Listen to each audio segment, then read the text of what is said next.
If you need protection, you need one who you can trust to secure your investment. You need one who'll do you just. TDC Insurance, you're the one that you can trust. TDC Insurance, you're always safe with us. TDC Insurance is your go-to insurance company for all your insurance needs. We take pride in offering you the best solutions and ensuring our customers are fully satisfied. TDC Insurance, we take good care of you, guaranteeing you peace of mind. You're always safe with us.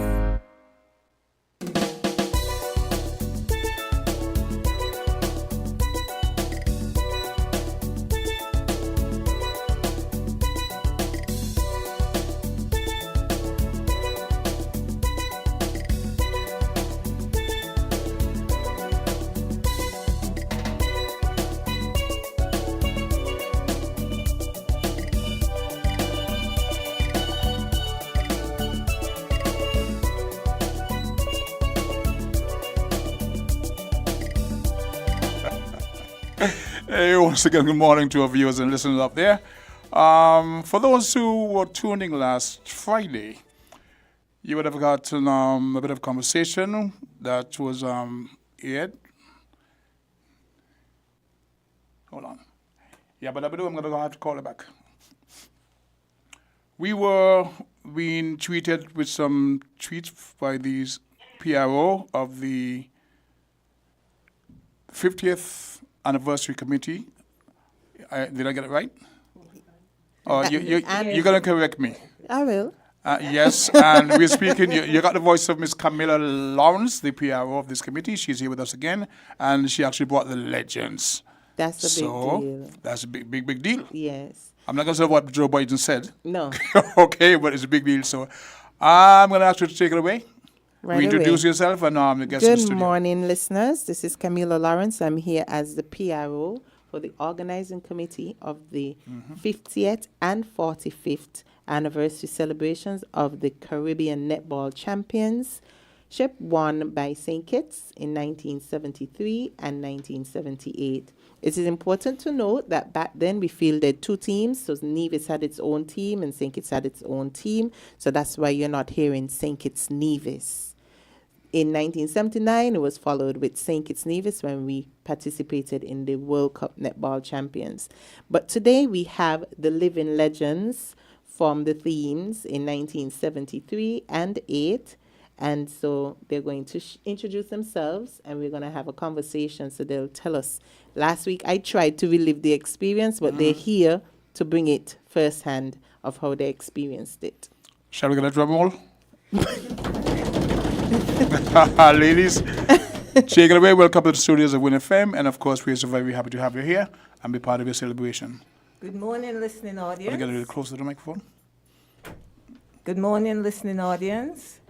I am Rosemary McMaster Rollins, and I was a member of both the 1973 team and the 1978 team. I was a goalkeeper in 1973, and I captained the team in 1978 and was also the goalkeeper. Good morning, Radioland. I'm Heather Pennyfeather. I represented the 1978 championship team. I played as the wing defense on that team. Okay. And it's Rose and Ralph. I was on the 1973 championship team.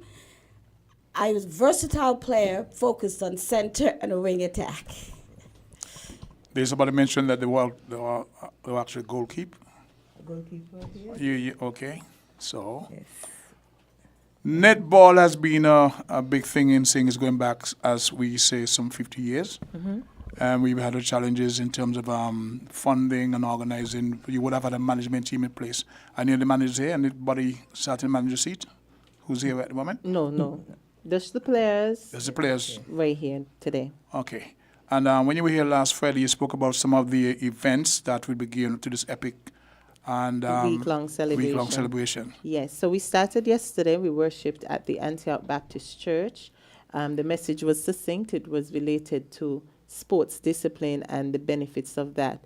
And so the spirit of constancy, the spirit of confidence, and the spirit of cooperation. And those are all the tools needed for any success across any genre.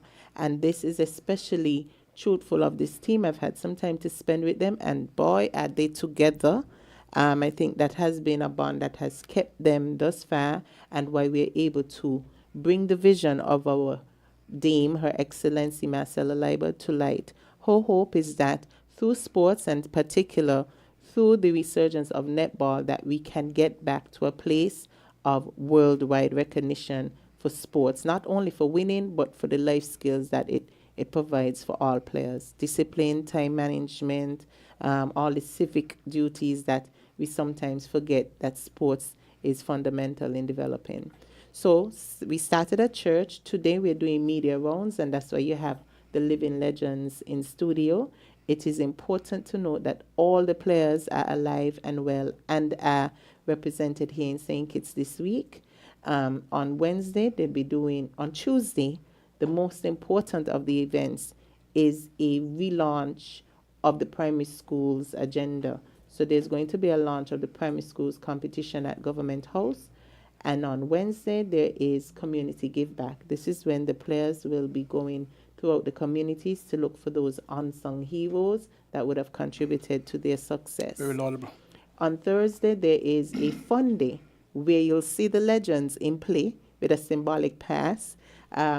Pastor Connor admonished yesterday that he doesn't want to see a symbolic pass. He wants them to dress appropriately in their netball attire. Yes. And to do a play. So we'll see if they listen the God-fearing word of God in that regard.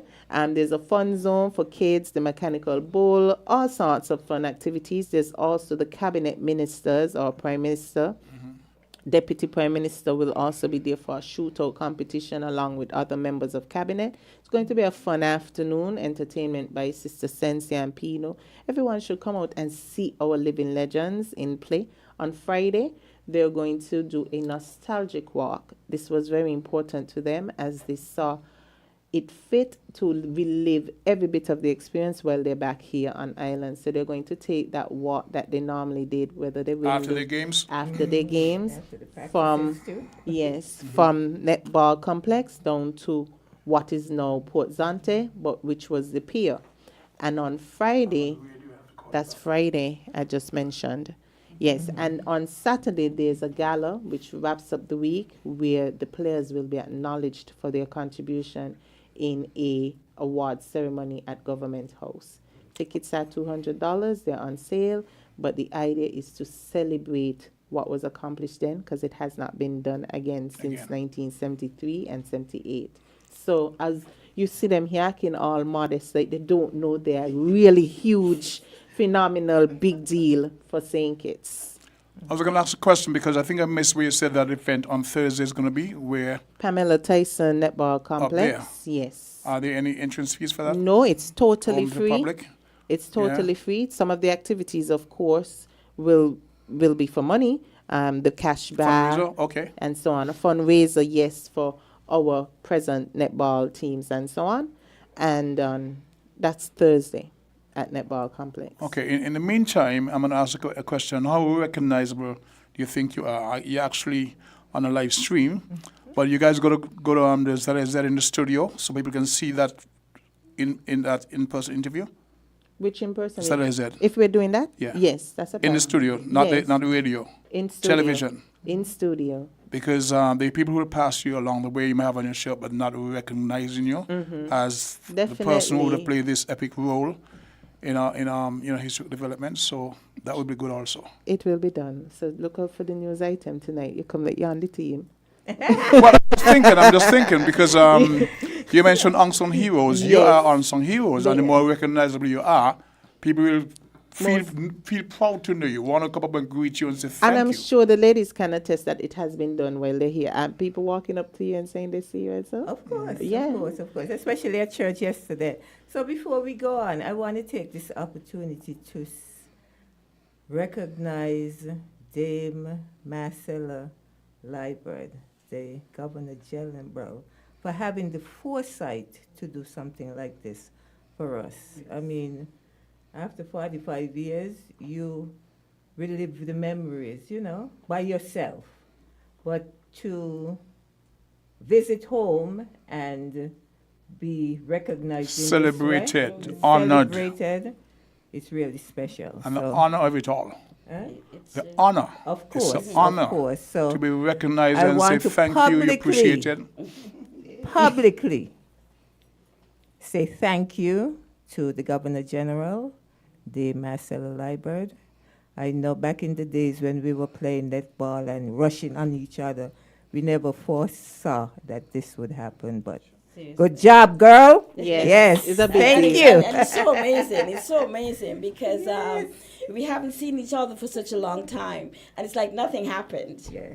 And There it's was no 50 time. years, Exactly. So it's such a nice feeling. 50 years from back then. Yeah, You're not thinking that 50 years on, we'll be able to come together, it's so amazing. each and every one still yes, alive, hate. I would see the current governor, Marcelo, and Donna, and we sell every morning because I live in Boardwalk. Yeah. See them out every morning doing the thing, And I admire them because a lot of folks of our ilk Yeah. are not inclined to be Physical, that disciplined yes. to go day after day after day. So now I get the genesis of all that. I didn't know they were all part of the team. You would hear things, but not really cognizant of exactly who the persons are. So this all brings it home now why you guys look this way. It's amazing because during training back 50 years ago, and I used to tell my kids, man, I wake up 5 o'clock in the morning and I'm on it, and you can't stop. You have to keep going. And you had Earl Clark behind us. Oh, yes. Oh, my Behind, goodness. in front, on the It's side, all it was over. all over. And back then, we looked at Earl Clark as an older guy. We were young. Not knowing that he was in the prime of his life, you know what I'm saying? And that he had been a prior police officer. So, in my mind, I'm sure in the other girls' mind, we used to say, no, this old man ain't gonna outrun us. And did he? We would, and he, he did. Push, man. So, only now we realized that those weren't half marathons we were running. But at that time, we thought they were half marathons, the length of them. But that worked for us because what we had over the other teams was fitness. And stamina. And Stamina. Build that stamina. We had that stamina. We could play a fifth quarter if there was such a thing without having hard breathing, being out of breath. Okay. We have 3 of you here. We're going to take a station break momentarily. And when we come back, we can speak to the other members of the team who weren't there and what role you guys played, the camaraderie, stuff like that. Of course. Unless you have something you want to highlight, because I'm just trying to fit in. You're the PRO, you should guide this. Sure, no problem. Okay, we go downtown now, and we come back, and we get into the personalities. WINN is 98.9. 98.9 is Win FM.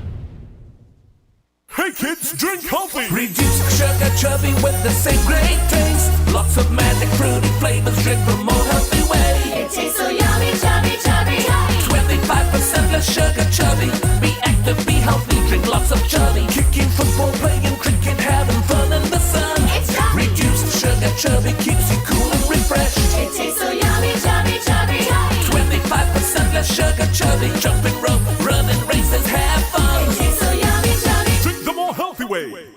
50,000? 50,000. $50,000? Win big with TDC! Win up to $50,000 cash in the TDC Mega Rewards Mega Raffle! To enter, you must be a Mega Rewards member or sign up to TDC Mega Rewards Loyalty Program. Shop at our TDC retail stores or online at shoptdcgroup.com to receive 1 entry for every $250 spent. Draws take place from July to November. Win $10,000 every month with your entry rolled over so you can win even more. Yes, this is 50. Terms and conditions apply.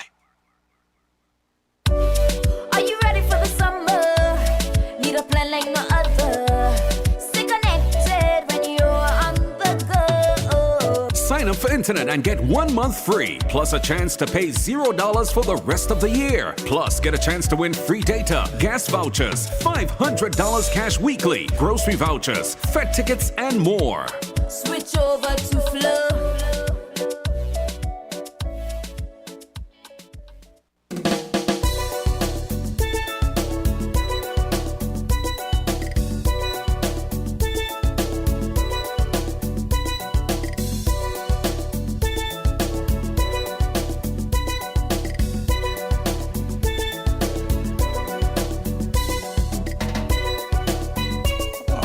Okay, welcome back to the program. We're here in the studios of WINNFM 98.9. We're chatting with the PRO of the 50th anniversary celebration. We're talking of the netball.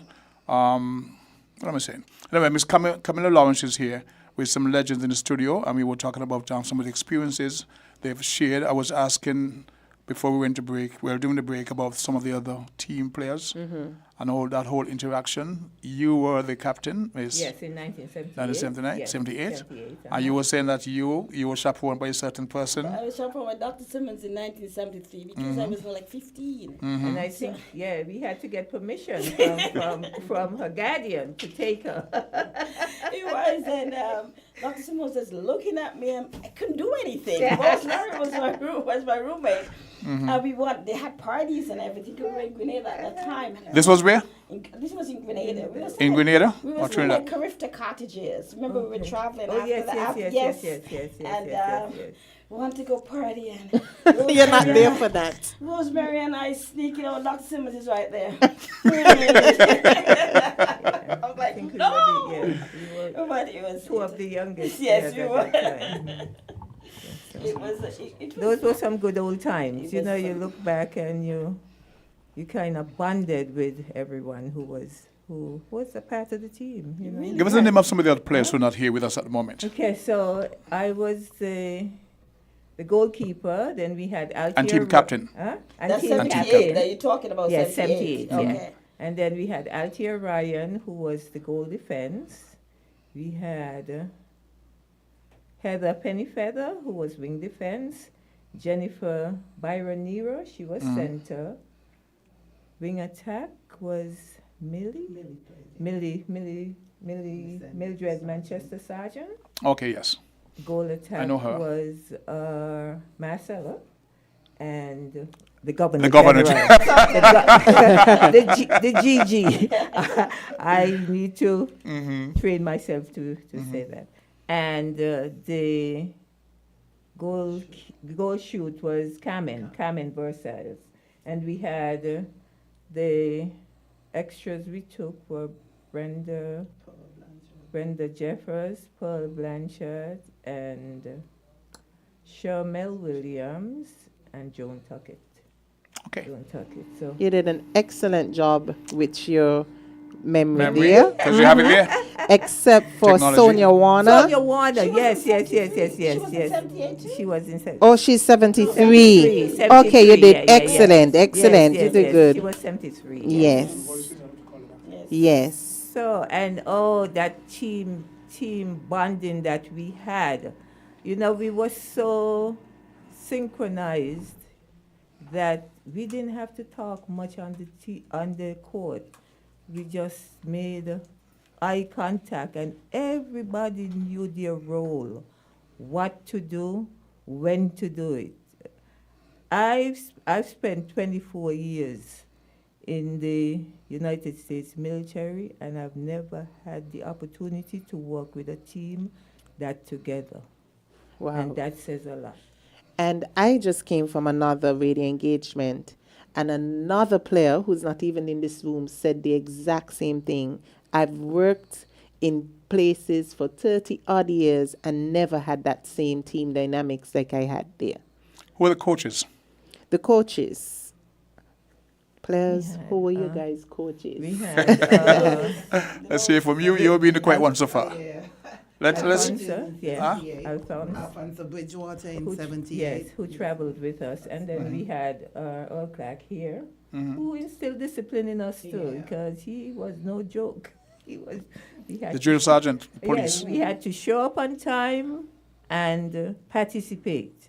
You couldn't come and say, look, my knee hurting me today, or, if you had a sprained ankle, you don't show up. Don't come because you can't. You had to do give anything. 110% still. You had to give 110%. He was also the team doctor, too, not interrupting you. Because I remember spraining my ankle. Was it like the physio? Yeah, I remember spraining my ankle, and he came to my house. Yes. And I put ice and stuff and that on it, so he was pretty good. Yeah, he was that dedicated. Yes, he was. He was that dedicated. So what was it like traveling to compete? Which was the most feared team that you thought you would come up against? Oh, well, in 73, it was Trinidad. And that was my first year traveling. But, I was so focused on Trinidad that the other teams, I really didn't. I wasn't too intimidated by the other teams. But when we played Trinidad and we won that game, it was like. It was epic. What was it like? It was epic. I mean, I think when we look at the time, I was a spare. We looked at the time, we saw Jill shoot the ball, and even before the whistle that Musgrave? blew, Yeah. even before the whistle blew, that we won, everybody Everybody was on the court. We're going to charge you for that, Mike. Everybody was on that court. It was amazing. And oh my goodness. I mean, everybody, you're in foreign turf. What do you mean, everybody? All the players, everybody, all the officials, and I think, everybody. You mean your team? Yes. Well, and not only our team. Everybody Right. from the region? Uh-huh. I think it was such a shock to Trinidad. They were like, Right. Yeah, What it was- happened? Yeah. But we. and those days we didn't have cell phones and stuff like no. that. So you can call home immediately to Call share it. home and share nothing. I don't know how they heard, but That's everybody heard. This old telegram back then, and I'm sure they may have heard it on the radio. I'm sure they would have heard it already. Yeah, It was yeah. amazing. And don't talk about coming home. I was going to get to that because that was within. Get closer to my care. Don't talk about coming home. I mean, I was in it. Everybody knew about This it. is a feed into the mic. Uh-huh. Everybody knew about it. I think it was Robert L. Bratter who sent the plane for us in Grenada. They got chapter plane and things. Oh, And we all had we had to put on special uniforms, remember? It was a proud And moment. when we landed, the airport was full of people. Oh my, it was amazing. It was amazing. It was a So who really cried? nice feeling. Everybody cried, I would imagine. I want to hear that emotion. The emotion. Listen, we were so excited. Words couldn't explain how we felt. Of course, I had a big mouth. So. But she was, she had the biggest mouth for true. And then Hillary Lewis was the captain at that time. Yeah. And it was, we It all was a nice- felt great. It was, you they know? used to call me Rafi. They said, Rafi, shut up. It was amazing. Let's see if we can have more of your input because yeah. She keep pushing the mic. They say, oh. Yeah, you shouldn't be the quiet one. She was on the 78 team. She joined, She joined us. Yeah. Right, they're talking about. Identify yourself 76, because but- we're hearing your voice, but folks don't know exactly who I'm you are. Heather, Heather Pennyfeather. Yes. 78 wasn't quite that different either. Right, It was yes. that was epic also. Yes. And something that hasn't been mentioned a lot is that I was the baby on that team. And I was 16 years old. Right. And she was the MVP of that Wow. tournament. Most valuable player. Congrats. And as a result of her great play, the West Indies, Yeah, the first West Indies team. netball team. Try to draft her? She was drafted. Was got it? picked Okay. on it. Yeah, we she traveled to Congratulations. England. Yes, she was. yeah. Yes, And she was there holding there. it all down. Yeah. Like, I told him, every time I talk about you guys, I'm full of goosebumps. Yes. Serious, Yes. because this is amazing what was accomplished Right. then. So the goal here is to get the netball spirit back Back. to where it was, and if we can help in any way, we are more than willing to do so. Right? Get those young girls out there. And now I heard that they're trying to get males in the league in Jamaica. I've heard that they've started. netball for males. But we can't let that stop us, We'll go. As a matter of fact, when we used to practice, we used to have, like Lazar, the late Lloyd Lazar, Bridges, of course. Sam Franks. Yes, Arthur Jeffers, Sam Franks. They were all yes, there. yes. So we I believe there are people out there who would like to get in on the conversation, make little inputs, share their memories. So we can open up the lines and give folks a chance to get in on the conversation. 6620989. You have to leave? No. 6620989, 7620989, 4660989 gets you in on the topic of the conversation with these lovely legends in the studio, sharing with us the experience and their plans, all what they're doing for this weekend in terms of the various. You have one call so far? Good morning, caller 11 Voices. Yes, good morning. Good morning, sir. Welcome to the program. I heard the lady, the multi day speak, spoke about fracture, right? Yes. That tournament in 1973, Dr. Stinkis won that tournament. Eric Williams called Robert Fracture. He wanted to know what he feeding Stinkis.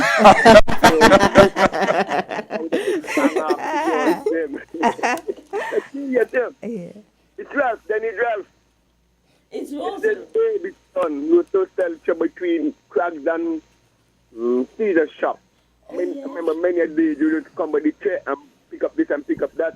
On Friday, I will try to get to recognize you. And then again, what the people don't understand is that the area deal, Newtown and the village, was a very competitive area in St. Kitts. Mm-hmm. So then that is why the girls, there was like energy. You can't beat me. Respect, man. I love you all. Hey. Thank you. Speak to him. He remembered. Yes, That's so awesome. Yes. What do you like to say to about the celebrations? Some of the invitations to Of course, Saturday is the day for the gala. Our ladies, they're all fashionistas, so you can come and see them in the regalia at Government House. They'll be receiving their honors.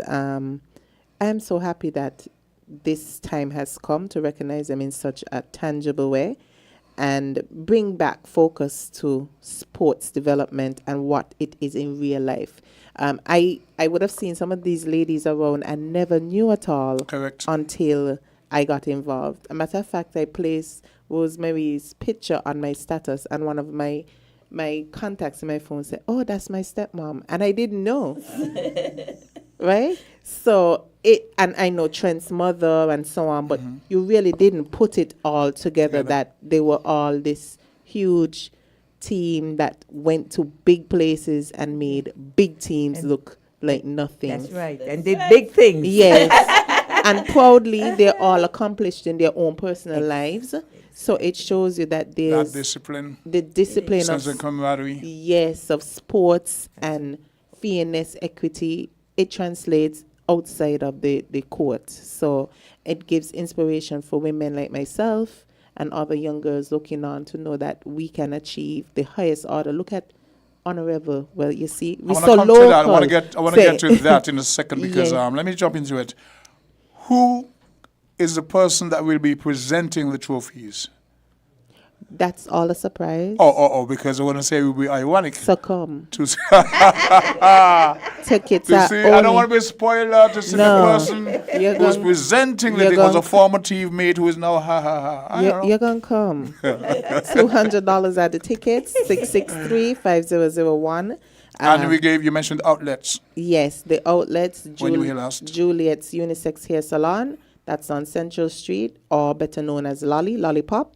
Mm-hmm. And then, of course, my number 663-5001. Persons can call to get those tickets. So that's an online connection. I thought we were high tech and stuff like that.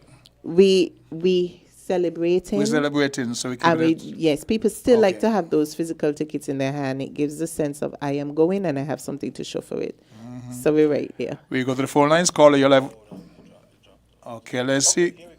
Good morning, caller. You're live on Voices. Hello. Yes. Good morning. Yes, good morning, the king and the queen. Yes. Lovely ladies. Mm-hmm.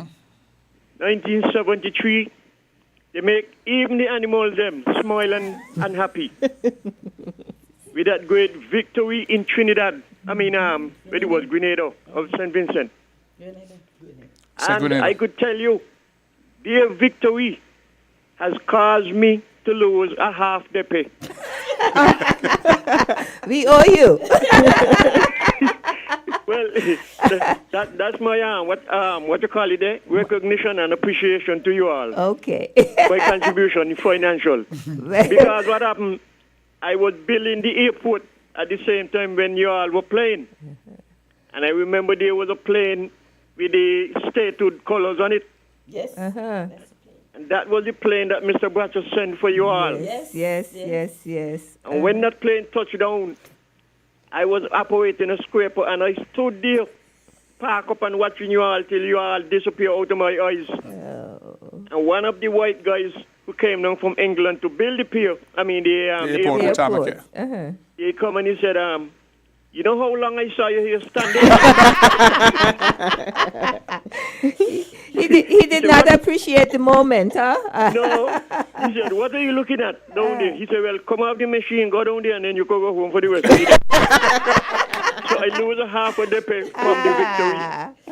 Well, thank you. We appreciate it.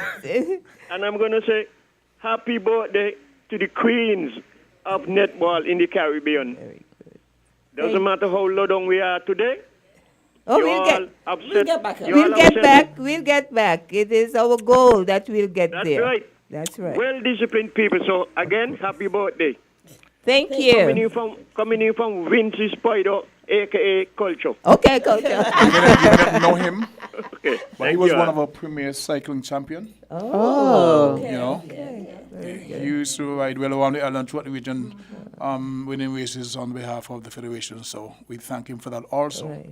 St. Kitts is so filled with raw talent. Yes. You know, we just need to. What I saw some years ago, and I mentioned it when I was talking to Bridges on Saturday, one of the first times and the only time I can recall the entire federation coming together in big celebration was when Kim Collins won and came home. That was before you guys. After. Let's go to the phone line, see what we can get. Call your 11 voices. Socrates. Yes, sir. Good morning. How are you? When Kim Collins alone, is when them they touch every Kittitian heart and all the body parts in the body. This is damn done manners.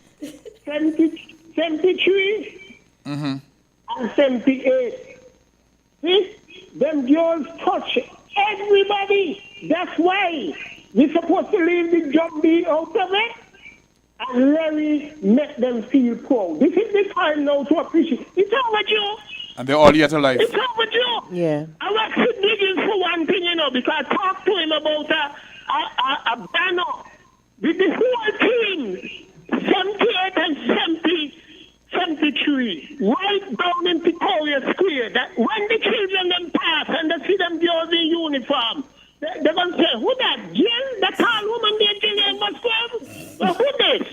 Feather, penny feather? That's where we want back here. That the youths them could see where we were. Have a good day, girls. Thank you. Job well done. No, Thank you.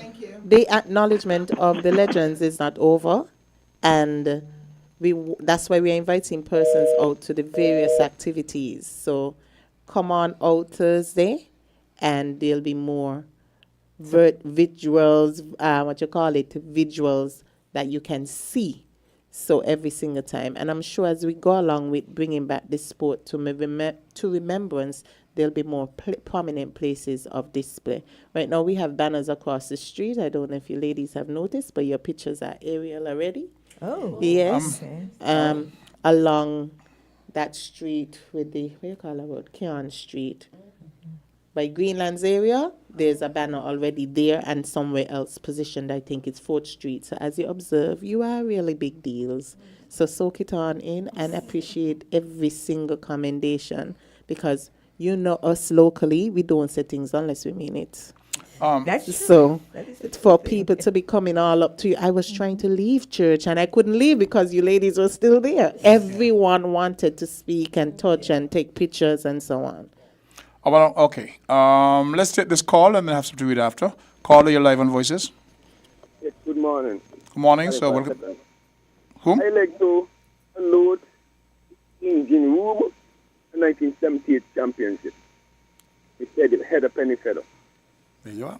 And I want to believe she and Joan Tuckett would have been the only two persons from out of that field to represent St. nationally in netball. I just want to believe so. And in netball from 1973, I could still move by a race. Grenada went netball crazy. Could you still move your weight on Friday afternoon? Come on, I want to see it. I want to tell you, I want you the energy. You're going to get a chance. It's, they're coming on Friday down to the pier? Yes. The old, well, it should be short pier, not behind the By, yeah, museum. important about, yeah. Here's someone's contribution. He says, hey, Vice President, and you guys can clarify this if you can.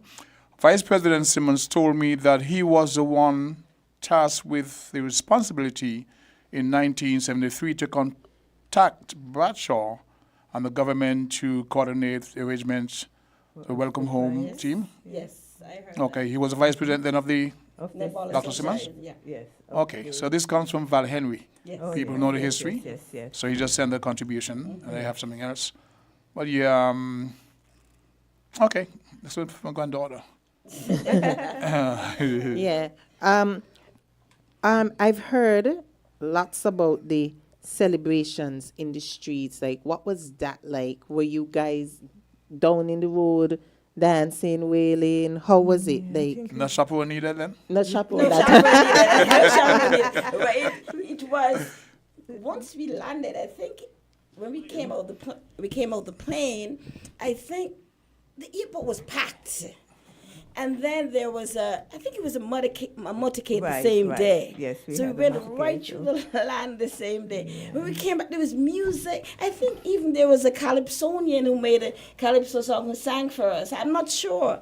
After 1973, I think. Yes, so. I think there was a calypsonian who made a song. And we went. I was a chaperone then, so we went to all the parties. We went all over. Everybody was like one. I could see it now, and the energy, the excitement. And when you go down the road, everybody would say, "Hi, Ralphie." I say, like, yeah, and everything like that. It was really amazing. And every time I talk about it, I get so excited because it's something that really touched you. It never happened again, but for me especially. But Still, okay, it's 50 years on. Has there been any form of celebration, like on an annual basis? Nothing at all? Nothing. No. Everybody everybody migrated for studies and stuff. Well, did you keep in touch with it casually, or did you make a point of to stay in touch with each other? Not really. Not really. But you know what's amazing? We never contacted each other, but once we saw each other, it was like nothing happened. No, we were back again. That like we were a team. That time disappeared. Yes, that time of separation disappeared. Yeah. Okay, we do have to pause. Sure. Yes, go ahead, and after. So I'm going to go back to 1978 because a lot I'm hearing is 1973. Yes. Tell them about 1978. That's what you tell us. I'll talk about that. So in 1978, it was a very exciting time also when we came back. Because same thing, the airport was packed. We had a motorcade around the island. And this is kind of epic and monumental for me because most times going around the island with motorcades, they never went into Molyneux. Yeah, which is where okay, from Molyneux. Yes. And after that time, every motorcade started going to Molyneux. Because you were the star. We were, for Heather, it was a little problem getting her to practice. We knew she had the talent. And I asked my mom if she could stay with us overnight. So Heather is like my little sister. So we could, Heather is like my little sister. I took her under my wings, and in the morning she would be there to practice, especially when we were practicing for the island team. That's good. You see, that's team spirit, team cooperation, and making sure you're one for the mission. Of course, I always looked at her as my big sister. That's lovely. We have a call in line, so we'll take this. Caller, you're live on Voices. Yes, I noticed I haven't heard hearing Musgrave's voice What is the situation? I'm going to have them, and I think they're doing different radio stations, so I'm going to let the PR address that. Yes, she is scheduled for different radio stations, so that's why she's not here.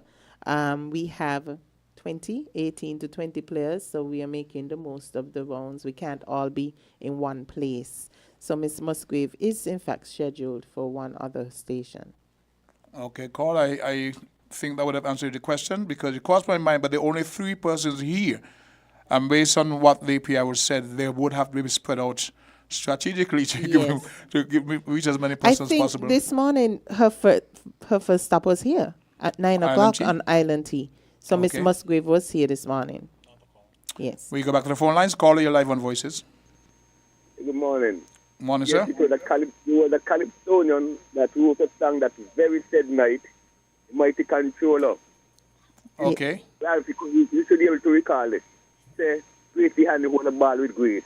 A Trinidadian net ball of Stella and she says, what happened after that? Grenada went net ball crazy. Yes, that's true. That's in the Calypso. That is what I want you all to learn to move you all the way. So. But that's the song you was quoting a while ago. Yes, you called a while ago. Yes. You guys didn't recognize it? Yes. I do. I've heard it since. It's been playing on the radio a few times here. Recently, no? Recently, Okay. yes, I've heard it at ZIZ. I'll try to get a copy for you as well. As in the jam store, Yes. you know, let us play it. Yes. And it's quite jumpy for children. Yeah? Yes. So anything else you guys want to share with us?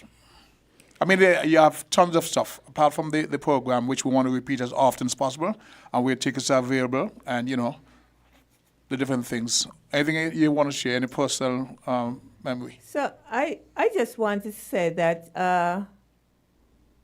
netball in that time was a big part of our lives. You know, it offered us structure.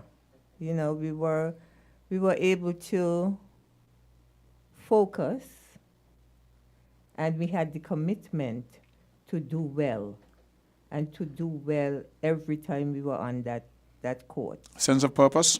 Sense of purpose. And like Camilla said yesterday, the message at the church was quite appropriate.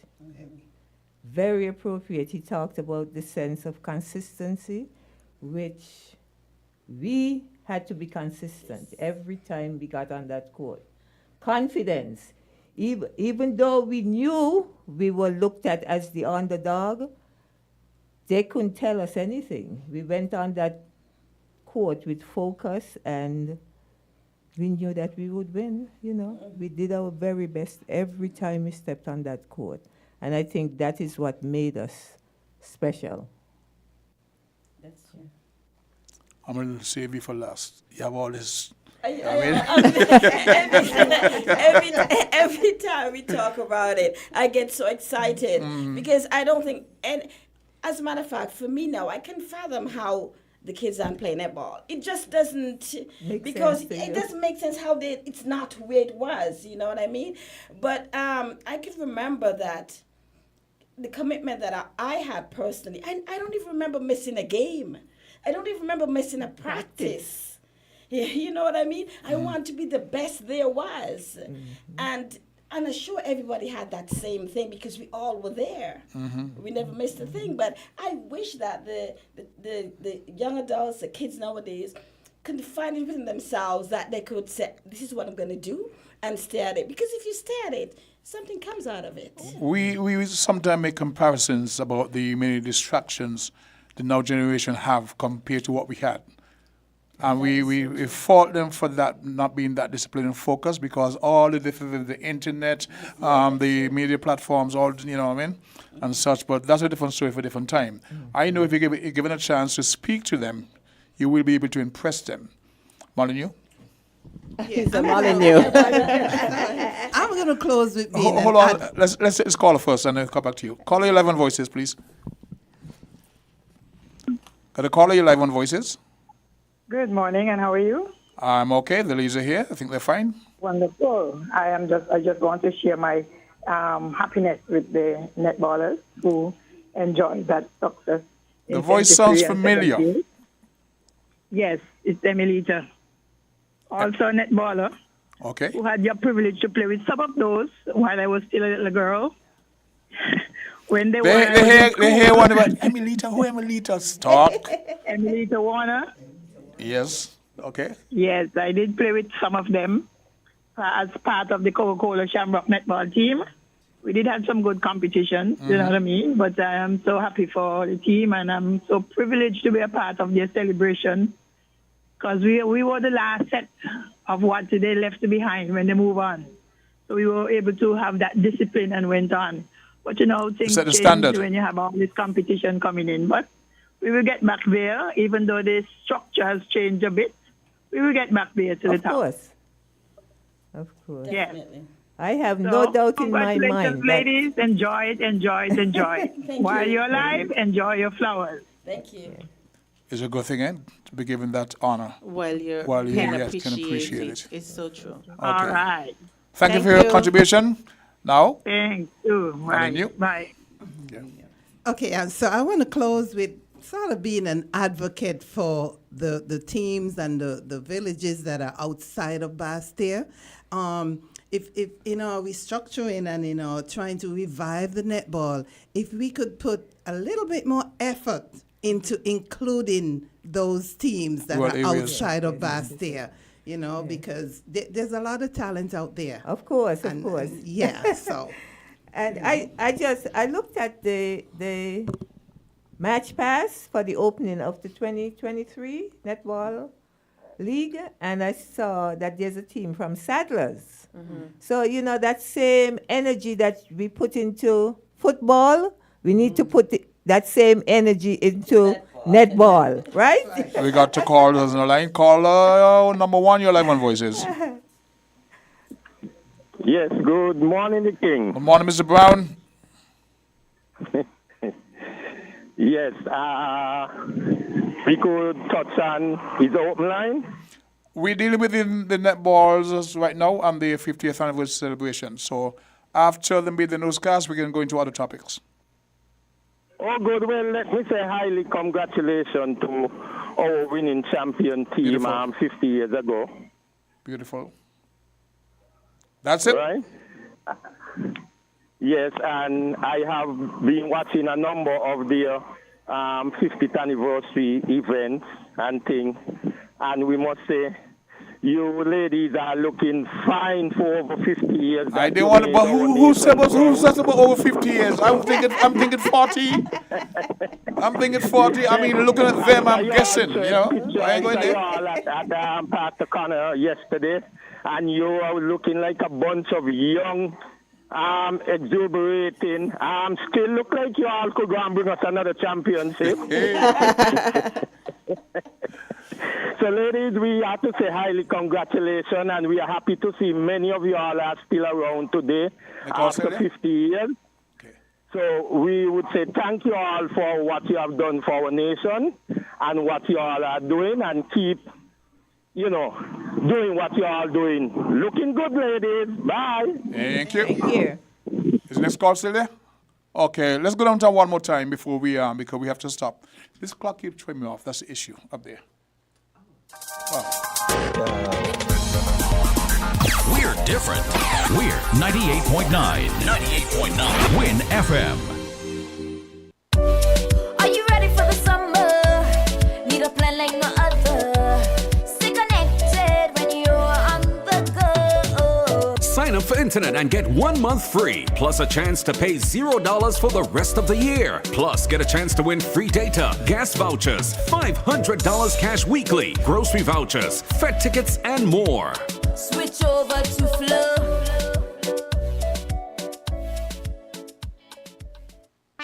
When they start them there, we are top man, we take charge. Magnum we drink and we are shell down hard. Blast like a star with some gallopar. Overdo it, we take it too far. Take charge, take charge. We are hot gal, we set the trend. Magnum we drink for the top man then. Wine with the style, no stop from spend. At blem, back bend, and take charge, take charge. Magnum tonic wine, for the real star them. Take charge, take charge. Must be 18 or older, drink responsibly. For me, this is for we. Neighbor, partner, your family. The best is yet to come, believe me. Moving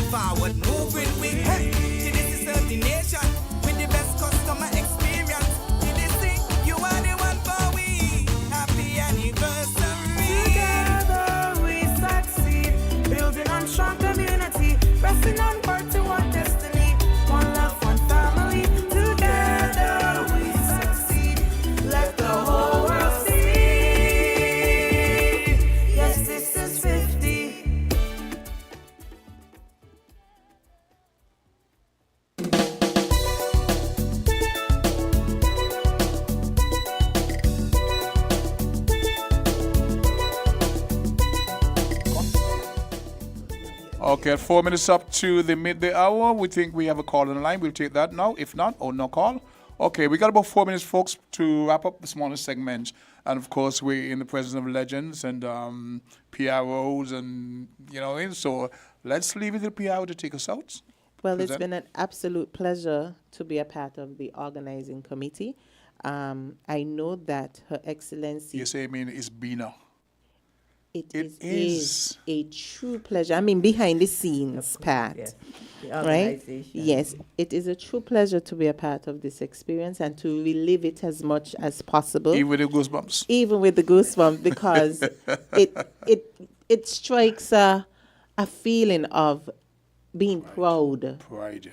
Of who we are national pride, and there are not enough unifying events positive around often enough, except for music recently through Byron Messiah being a worldwide name, and then it brought us back to 1973 and 1978 when St. Kitts made its mark internationally. And there's no better time than now than to celebrate the players. They're here. They're willing to contribute to the cause to see netball back on the platform. As such, the theme chosen was Acknowledge, Aspire, Act, and it is succinct and timely for what its vision and purpose is. So for the week, we've started in worship, which is fitting, most fitting. The message was a great one, as you've heard the players announce, and so we're continuing to get the word around, not just to talk about it, but to put some aspirations to the new generation of players. Hopefully they'll get some interaction with the current executives so they could maybe talk and inspire some kind of change, strategy, and so on, so we could organize that. And ACT, we want to see netball back in our primary schools, every single student playing the game, whether it's going to be as serious that you take it to the next level or just for physical activity and the attributes of sports. And so there's a commitment by the Ministry of Education and Sports to see netball back on the agenda come September morning. So that's a big deal. On Wednesday, we'll be involved in giving back to the community. Thursday is the fun day where you'll see the legends in play. And perhaps you may see some netball skirts. I don't know if it's theirs or somebody else's. On Friday, we'll have the nostalgic walk through the streets of Bastille. What time will that be? 4:30. Okay, because I don't want to be here in the studios and miss it. Yes. So 4:30, and we're gonna see at the gala, and then on Saturday, the gala. That's positively affirming. Yes, at 7 p.m. Government House. The tickets are $200 and are available at Juliet's Unisex Hair Salon on Central Street or via telephone 663-5001. Let me secure it now. That's 663-5001. That gets your ticket into the gala. You will see our legends live and in full regalia to receive. Man, if you know them, you know they're going to dress something I like. Well, for church, they were all in their white and their lovely fascinators and so on. So you will see more. And so this celebration observes the 1973 and 1978 wins. We didn't fluke it and just do it once. It was repeated again in 1978. And so the ladies are deserving, the officials, the referees, the coaches, the players, the fan base. So it's a celebration for us all. Thank you for allowing us to be here. I think the honor is all us. Yeah.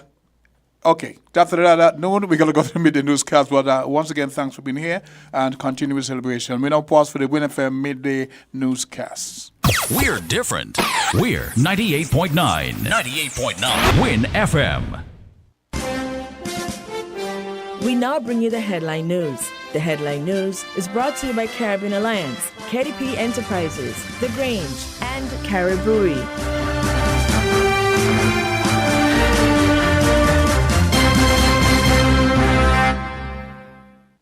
When it comes to the important things in life, your health, your education, your choice of a life partner, and of course your insurance provider, only the best will do. Caribbean Alliance Insurance is the only insurance company in the Eastern Caribbean with an A excellent rating. We have a robust 3-tier reinsurance strategy that protects our policyholders from multiple catastrophes, even if they occur in quick succession. We spread our risks over 18 territories, ensuring minimal impact to individual territories when a disaster strikes. We provide an excellent claims experience. Claim settlement is usually between 24 to 48 hours. Our A excellent rating means that you are more secure with us. Contact us for motor, property, marine, public liability, employer's liability, and other policies.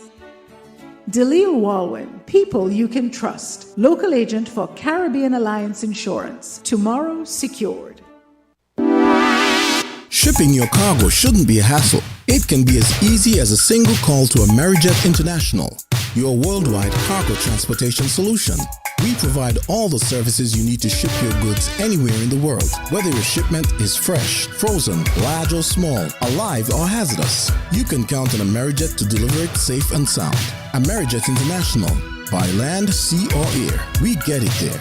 For more information, visit us online at www.amerijet.com or call us at KDP Enterprises at 466-9595.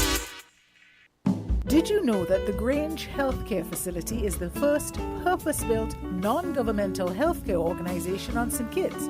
It's situated at Otley's, 7 miles east of Basseterre in beautifully landscaped surroundings. The Grange has a team of highly trained professionals and provides care that's rated as being comparable with UK and North American standards. The Grange offers varied accommodations to suit your individual needs, and our all-inclusive packages make the cost of care per hour the most competitive on the island. Services include convalescent care for all ages, daycare facilities for older adults, rehabilitation services, and training and continuing education for healthcare providers.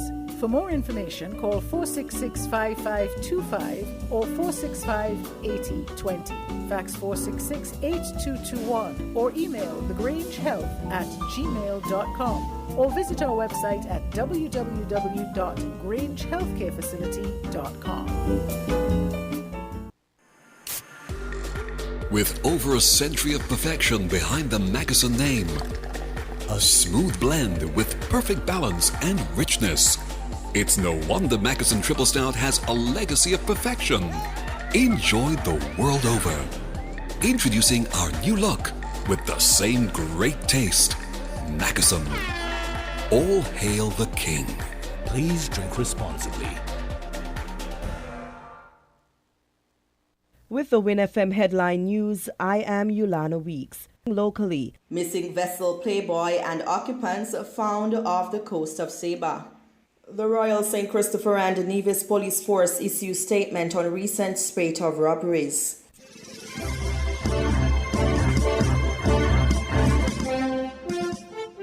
The Royal St. Christopher and Nevis Police Force confirmed on Monday morning, August 14, that 4 Nevisians who were reported missing at sea were found alive by St. Martha authorities. According to local police, the St. Kitts and Nevis Coast Guard received information that a vessel that was returning to the Federation following the Anguilla Poker Run encountered difficulty at sea and the vessel was missing. However, Captain Carlos Garnett of the St. Kitts and Nevis Coast Guard informed WINNFM that the local Coast Guard unit joined Dutch search and rescue parties at around 5:30 a.m. in the southern area of Statia and Saba. He said that there was a parallel search pattern that covered the western end of Statia towards the eastern end of Saba. The vessel with the occupants was located off the coast of Saba by a fishing vessel, Spirit of Saba, and all occupants are in good health. Quote, during the search pattern, they did not locate anything. However, the vessel and all personnel were found just south of Saba Harbor. All of them were in good health. They were taken to Saba, where the police and the harbor master, along with the Dutch Coast Guard, were doing some interviews. The St. Kitts Coast Guard proceeded into Saba Harbor, also to do interviews and to ascertain the health condition of the personnel, said Captain Garnett. The vessel did not capsize as was previously circulated on social media. However, the vessel encountered electrical and mechanical failures due to fuel and battery issues.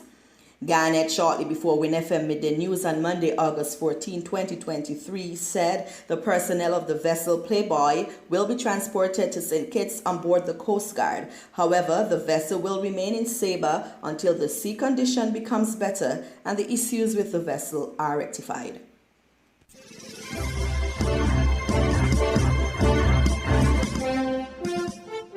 The Royal St. Christopher and Nevis Police Force issued a statement on Monday morning, August 14, advising the general public and the business community on important procedures to follow to safeguard lives and property following the recent spate of armed robberies in St. Kitts. Quote, in alignment with our zero-tolerance approach to crime and violence, the force has increased its investigative capacity through the deployment of additional manpower and resources to address the spate of robberies. We continue to implore citizens and businesses to be vigilant and proactive in safeguarding their well-being and assets. Specifically, we direct our advice towards business proprietors, encouraging them to assess and bolster their existing security protocols, and where applicable, to implement cash handling procedures that prioritize employee safety. For those lacking reliable security measures, we strongly recommend consideration as the protection of employees and assets is of paramount importance, said the police. Quote, among the recommended security measures are the implementation of burglar alarm systems and closed-circuit television (CCTV) setups. These offer a robust layer of security that applies equally to both commercial establishments and residential properties. Equally vital is the presence of ample and functional lighting, both inside and around the premises. Such lighting not only enhances visibility, but also serves as an effective deterrent against criminal activities during working hours for businesses and throughout the night for residences, the police informed. The Royal St. Christopher and Nevis Police Force pledged to continue to assist and collaborate with stakeholders to address security concerns where applicable, adding that, quote, we are committed not only to providing support in matters of security, but also to offering informed guidance to business owners, proprietors, and homeowners alike. We understand the impact these criminal acts can have on the victims, employees, and residents, and we are committed to taking swift and decisive action to bring those responsible to justice. Citizen support, cooperation, and assistance are vital to our investigative success. With the public's cooperation, we are confident that this spike in criminal activity will be successfully and strongly quelled, and peace and order restored to our society. End quote. Meanwhile, the recent spate of robberies include an alleged armed robbery in St. Peter's on August 12, 2023. The police report informed that the victim came to the Bastia police station and reported that shortly after making a purchase at a food establishment, he observed 4 males dressed in black standing in a dark area while driving by, and upon getting closer, the 4 assailants approached his vehicle, pointed a weapon at him, and demanded that he stop. The police report further disclosed that the victim was forced into the back seat of his vehicle, but was forced out of the vehicle in the area of the Kim Collins Highway. However, the victim also stated that 2 assailants exited the vehicle and proceeded to rob him of some personal belongings before driving away in the vehicle, which also contained numerous valuable personal items of his. The victim was not injured during the incident. There were also 2 armed robberies that occurred on August 12, 2023 on St. Kitts, where the Rams supermarket at Camps and the Rams supermarket at Bird Rock were targeted. Quote, preliminary investigations indicate that approximately 6:30 p.m. on the aforementioned date, 4 armed and masked assailants wearing hoodies rushed into the Rams supermarket at Camps. The assailants robbed 4 of the cashier's stations and the vault of a large sum of money before fleeing the scene in a waiting car. At approximately 7:55 p.m., 4 armed and masked assailants dressed in all black entered the Rams supermarket at Bird Rock. The assailants also stole a large sum of cash from the cashiers and the vault before making their getaway in a waiting car. The scenes of both incidents were processed by the crime scene unit and items of evidential value were collected. The investigations into the incidents are ongoing and the general public will be kept appropriately informed of their developments, said the police. On August 11th, also, police received reports that armed bandits robbed the Good Life supermarket in Sadler, St. Kitts between 2 p.m. and 3 p.m. A video footage went viral showing two masked and armed assailants entering the Good Life supermarket. The police said, quote, the business owner was assaulted at gunpoint and pushed to the floor while both assailants stole a sum of money from the cash register. The duo also stole a shelved item before making their escape via the front door. End quote. The police is requesting the public's cooperation in bringing the perpetrators to justice and is encouraging anyone with vital information to contact the nearest police station.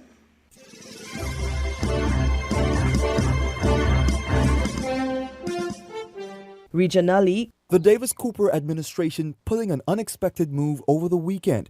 Local authorities alerted media that Police Commissioner would deliver a proclamation on behalf of the Governor General. Many speculated that a by-election was pending. Others speculated a new legislative agenda on the horizon. Our Theo Seeley was on the steps of the House of Assembly Saturday afternoon when the big announcement was made. Police Commissioner Clayton Fernander, in his capacity as Provost Marshal, delivering a proclamation on behalf of the Governor General on Saturday to prorogue the lower chamber. His Excellency, the Most Honorable Sir Cornelius A. Smith, acting in accordance with the advice of the Prime Minister, do hereby prorogue Parliament as from Saturday, the 12th day of August 2023. The next session of Parliament shall be held in the city of Nassau, in the island of New Providence, on Wednesday, the 4th day of October 2023.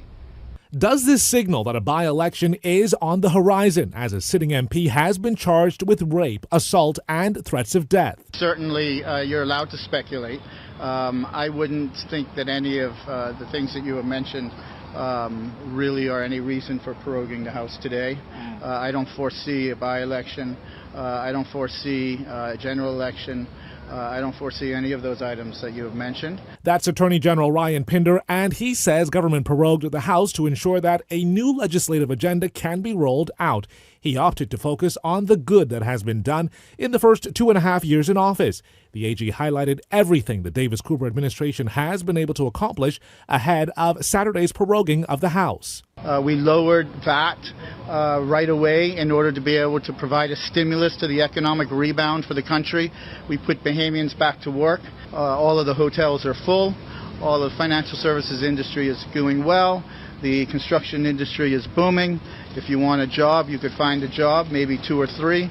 We provided legislation for carbon credits, of which we are advancing and we're looking to really monetize within the next 12 months or so. We passed the National Investment Funds bill that we think is a basis for really providing financial wealth to the country to provide for its people. Whether that be in infrastructure, or whether that be preserving the natural resources. We had a series of legislative amendments and new bills that would address health care in the country, and that certainly is going to be a continued theme in the new legislative agenda that we will adopt from the speech from the throne in October. Quite an extensive list rolled out by the Attorney General today, outlining exactly what has been done by the Davis Cooper administration to date. But what about pending legislation that was on the table of the lower chamber prior to the proroguing of the House on Saturday? Everything that was on the table that is being left, as you know, when you prorogue Parliament, any bills left on the table go away. We will bring all of those back. And pressed by Eyewitness News to address the elephant in the room, the much-anticipated marijuana legislation. Will we finally see that tabled in the lower chamber this year? So we are proceeding on our consultation initially with some private sessions with some interested parties. We certainly look to be in a position after the consultation and after we get feedback from important constituencies in the country to be able to proceed with tabling that legislation in the new legislative session. And my goal is certainly to have it tabled and debated before the end of the calendar year. So we can definitely look at marijuana legislation before year's end? Yes, absolutely. But when the House does reconvene October 4th, the Attorney General says an aggressive new legislative agenda will be rolled out. The Prime Minister will be addressing the nation with respect to some of those matters next week and the circumstances with respect to proroguing the House of Assembly. Theo Seeley, Eyewitness News.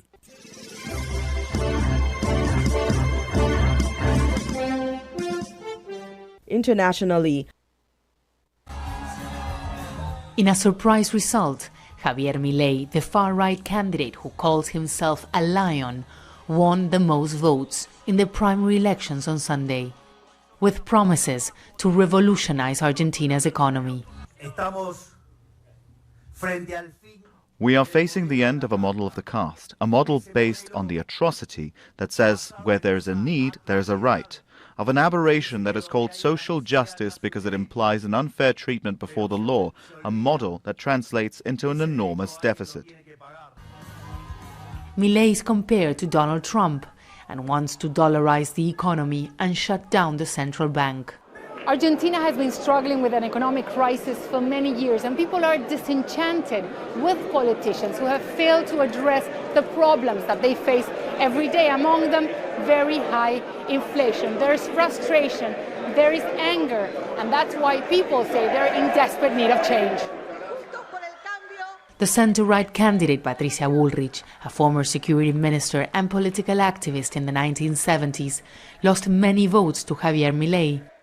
Bullrich says she also wants to help transform Argentina. In this Argentina, we are upset without being able to feel, to project, but we also have a reason to celebrate, and this is the possibility to lead a profound change in Argentina. The ruling coalition was punished by voters. President Alberto Fernández and Vice President Cristina Fernández de Kirchner won't be running again. Their coalition, held responsible for the country's economic turmoil, made worse by the pandemic and the drought.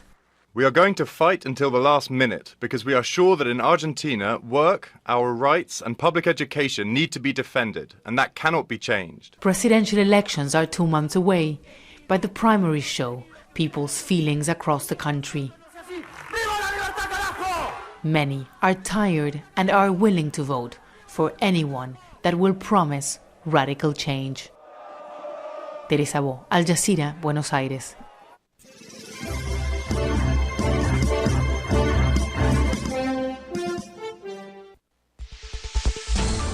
The military junta that seized power in Niger has said it will prosecute ousted President Mohamed Bazoum for high treason. Spokesperson Colonel Amadou Abdourahmane said late on Sunday that was over Bazoum's exchanges with foreign heads of state and international organizations. The July 26th coup saw Bazoum imprisoned and the elected government dissolved. That's drawn condemnation from global powers. West African regional bloc ECOWAS has activated a standby military force that could intervene to reinstate Bazoum. But on the streets of the capital Niamey on Monday, some residents, like Musa, supported what they see as a move towards justice. If there was high treason, he's the one who committed the biggest betrayal. You really can't spare him. What's at stake is not only the future of a country of 26 million people and its deposed leader. Niger is a major uranium producer and a Western ally in the fight against local affiliates of Al-Qaeda and Islamic State that have killed thousands and displaced millions in the wider region. Western powers fear that West and Central Africa's 7th coup in 3 years could also open the door to further Russian influence. Niger's junta has signalled a potential willingness to find a diplomatic solution to the standoff. ECOWAS is expected to push for more talks and has said it wants to send a committee to meet the junta in Niger's capital. The African Union, the EU, the United States and the UN have all said they are worried about the conditions in which Bazoum and his family are being held. Bazoum's political party has said they have no access to running water, fresh food or doctors. Bazoum told Human Rights Watch that his son needs to see a doctor because of a serious heart condition. However, the junta said on Sunday that Bazoum was regularly seeing a doctor.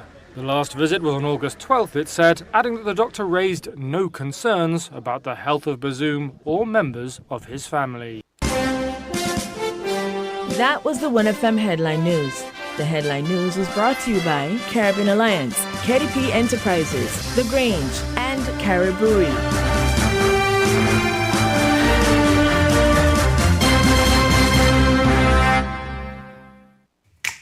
Maybe it's the way the brilliant gold liquid reflects our sunshine, or how the bright blue of its label mirrors the clear Caribbean skies overhead.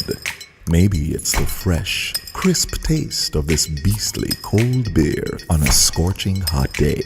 Maybe it's even the way it brings us all together. But one thing is for sure, Carib is very much a part of who we are wherever we're from in the Caribbean. Carib. It's the way we play. Drink responsibly.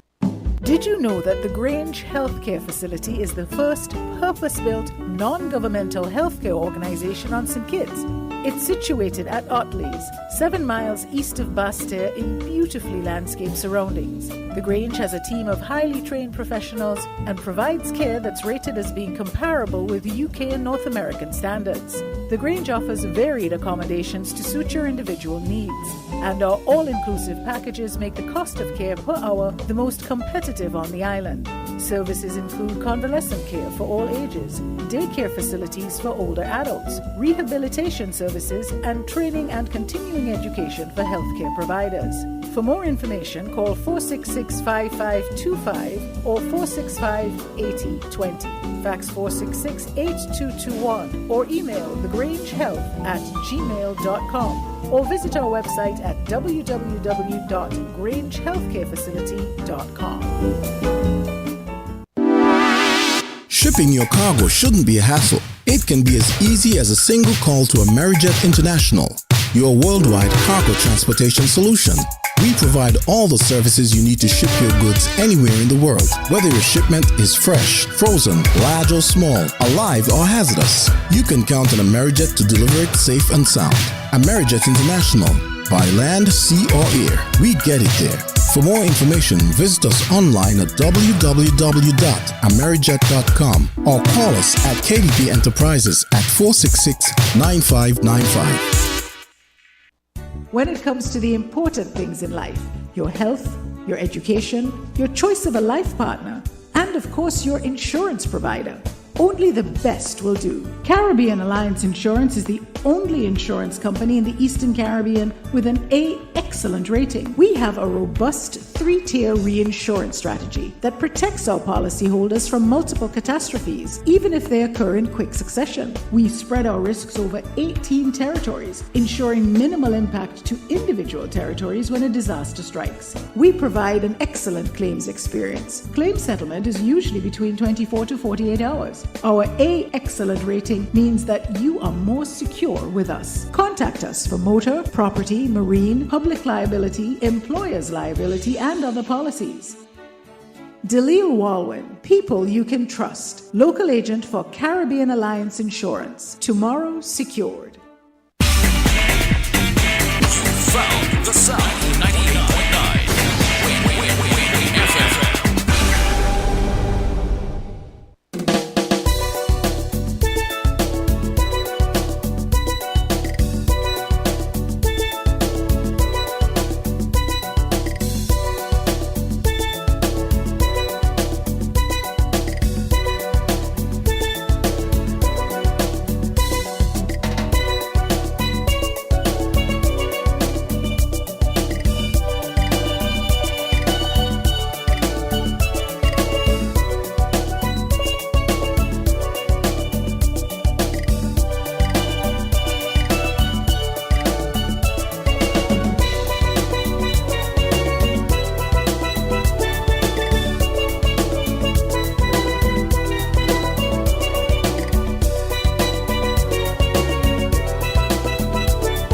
Are you ready to let it flow to light up your life? Get ready for the most electrifying event of the year. It's the Let It Flow to Light Up Your Life sales event at Horsfield's Building and Evis Centers. For limited time only, Horsfield's Building and Evis Centers are offering an unbelievable discount of 25% off on all electrical and plumbing items. Yes, you heard that right, 25% off. It's time to make those electrical and plumbing upgrade and renovation dreams a reality. Whether you're a do-it-yourself enthusiast or a professional contractor, we've got everything you need to transform your space. From dazzling chandeliers to high-quality wiring, from stylish faucets to top-notch plumbing fixtures, we've got it all. Don't miss out on this incredible opportunity to save big on top brands and the latest innovations in electrical and plumbing. Spruce up your living space, revamp your kitchen, and turn your bathroom from ordinary to luxury and more. Hurry, hurry, hurry! This event won't last forever, so head over to Horswood's Building and Eva Centers today and let it flow and light up your life with our phenomenal 25% off sales event on all electrical and plumbing items. Try Horswood's first, your one-stop destination for all your electrical and plumbing needs. Terms and conditions apply.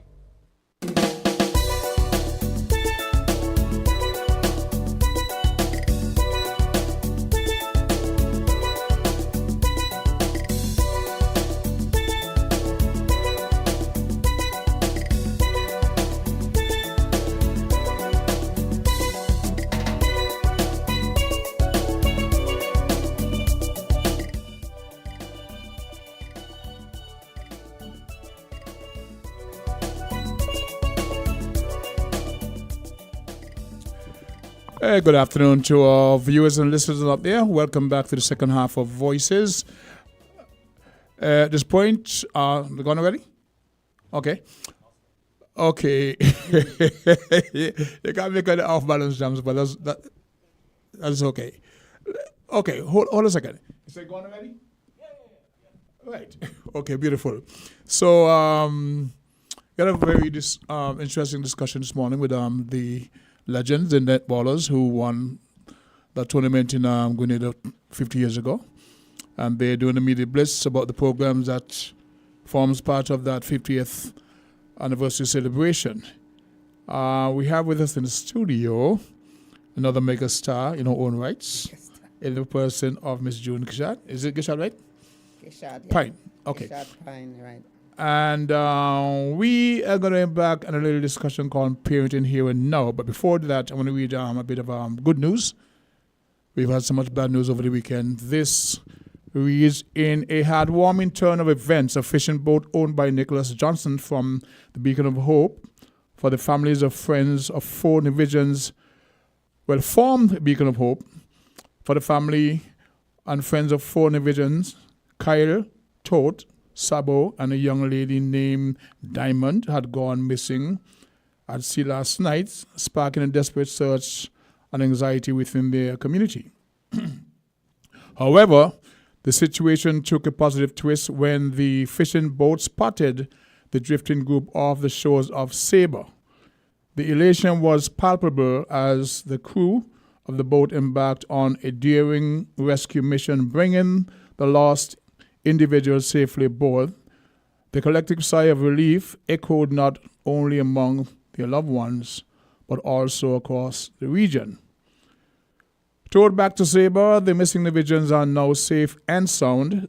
The incident served as a reminder of the strength of human resilience and the unwavering determination that drives search and rescue efforts. The entire community is celebrating this incredible reunion, emphasizing the value of unity, hope, and the power of human compassion. And that, I would say, is a bit of good news. Sometimes we want to hear the negative. For the folks who are accustomed to this program, you know my voice is a bit compromised, but that being said, the band plays on. Doc, hey. You're in the house today. Good morning. We've been trying to get, it's no afternoon, we've been trying to get a list, sit down and chit-chat for a very long time. And of course, you being the mega person busy that you are, we're trying to find a topic we can, even controversial, just something to chat about, okay? Because then you have a wealth of experience. We want to talk about, maybe today, one of the things, parenting then and now. Then and now. Okay. So you're talking about, 50 years ago? Well, then and now. Okay. We're going to play a clip of a person's perspective on parenting in the Caribbean, what used to be then and how people would see it now with those rules and the discipline, so-called discipline measures still apply. So, Jamster, give us a listen, please. Real fat, because when we the small, when we hear the words bambaleti bam bam, those words used to drive fear in the heart because we don't know say it's licks like peas We don't know, say, we and we mother going in a race. The only thing is that she does only relay stick, but we want to collect it from she. So guess what? You better run and get first so that she ain't catching you. You want to know some of the things we used to get licks for? I had to write down all them things when I think about the amount of things we used to get licks for. One of the first things we used to get licks for is suck teeth. You see, in those days, suck teeth had a translation. If you remember what suck teeth mean, you couldn't do your mad licks like peas. Bambaleti, bam, bam. Another thing we used to get licks for is when big people call we and we answer what. You couldn't say what when big people call you. You're crack. You're crazy. Another thing we used to get licks for is if you make your mouth like sauce. You know what is mouth like sauce? Yeah, you remember what is mouth like sauce? You turn up your mouth. Skin up your mouth now. Blows like clothes. Licks like peas. If your mouth like sauce. Another thing we used to get licks for is cut eye. You couldn't cut your eye on big people. You're mad. You're stupid. You're pagly. Imagine you stand over there cutting your eye. That never even crossed we thought that there is something we could do. You think you could have cutting your eye? Unless you're stupid. And next thing we used to get licks for is slamming a door. You imagine you mother or you father or some big body talk to you and you walk off and slam a door. Oh gosh. Like I said, I can't even imagine there is something we could do. We couldn't do that. And you tell them, pick me. Let me tell you how else. Roll in your eye. You know, somebody like roll out your eye, turn your eye all around, roll them up, roll them down. Yes, you could not have done that. If you do that, licks like peas for the body. Unless some of them pick me had more seed than Balanje and them used to try certain things, but don't talk. Don't talk. Next thing you get licks for, if you walk away when big people talking to you, you got to stand up there and listen. You can't walk away while they're talking to you. That was another set of licks or blows. Another thing we used to get licks for, you can't look vexed. When big people go in and talk to you, you can't make up your face like if you vex, you know, like you go into them and you just... No, you could not do that. That was another set of licks too for that. Another thing you used to get licks for when they're talking to you. You can't look away. And even when you're watching them, you can't watch them too hard. You understand? So you got to watch, but you got to get this position of humility. You understand? And next thing we used to get licks for, you can't breathe too hard when they're talking to you. You know, some children, you're talking to them and... We could not breathe too hard when big people talking to us. We couldn't stamp with feet. You couldn't grumble because when you grumble, that is like you're answering back. You understand? And then words ain't coming out good, so that's sounding like real rudeness. So we couldn't grumble. When they're going to lash you, you couldn't make so. You understand? That all seem like a problem. You couldn't show no kind of womanish behavior. Whatever you want to call womanish behavior, you couldn't show that. Sometimes you couldn't cry when you don't get licks. You got to take the licks and you can't cry. You got to stay there and not cry. You understand me? Write down everything. You couldn't chime in big people conversation. If big people talking, you are a child and children must know their place. And the other thing they used to say, children must be seen and not heard. Yes, you understand? Unless you're the brazen. Because you got some children that are brazen, force ripe.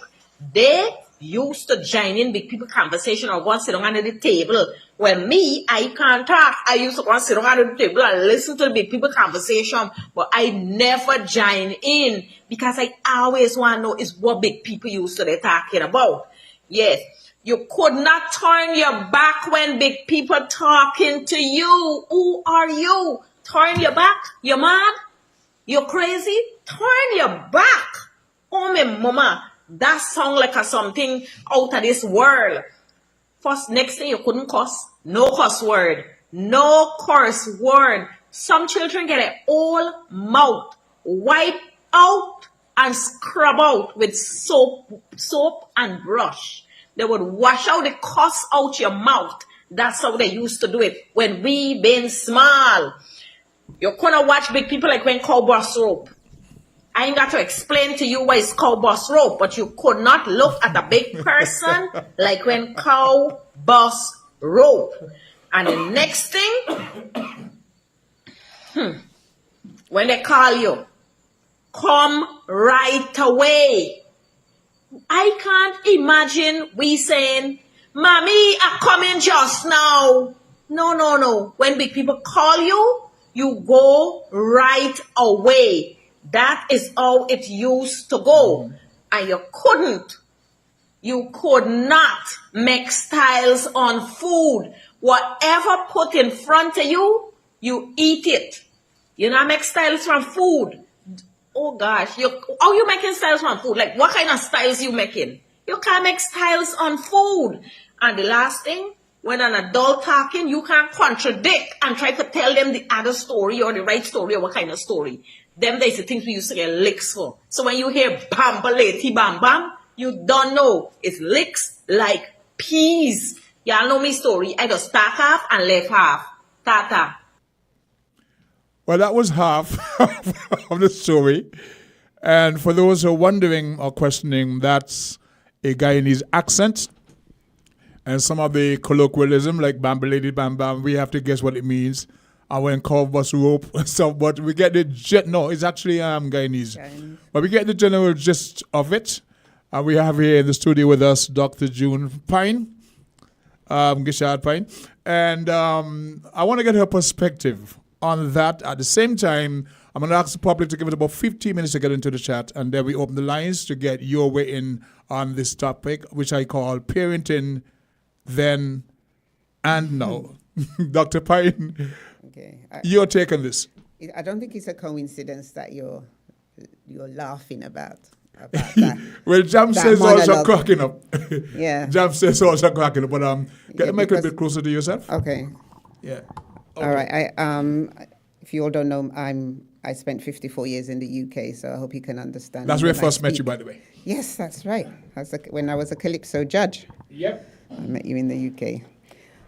So when we look back on the time, we know now, we know now that it doesn't work because there's so many complaints about how young people behave. So I mean, it doesn't work. We know that it doesn't work because those are the parents now, and they would be better parents if it worked.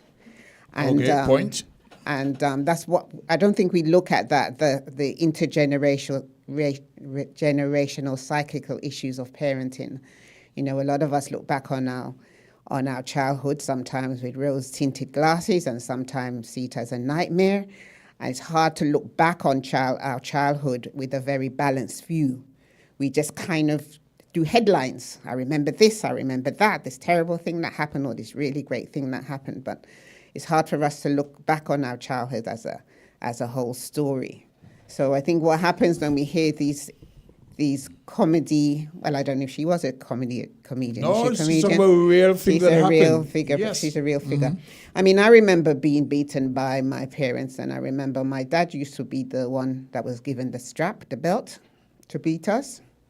And my mother used to use her hands or anything she could get her hands on. And I always remember the beating, what I call the beating of my life.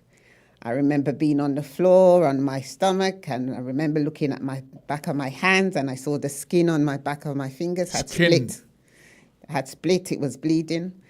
And when I look, my mother was a very good mother. My father was a very good father. And I look back on that, and I see frustration. And I sometimes walk around the streets now, and I see when mothers in particular lash out at their children, a lot of it is frustration.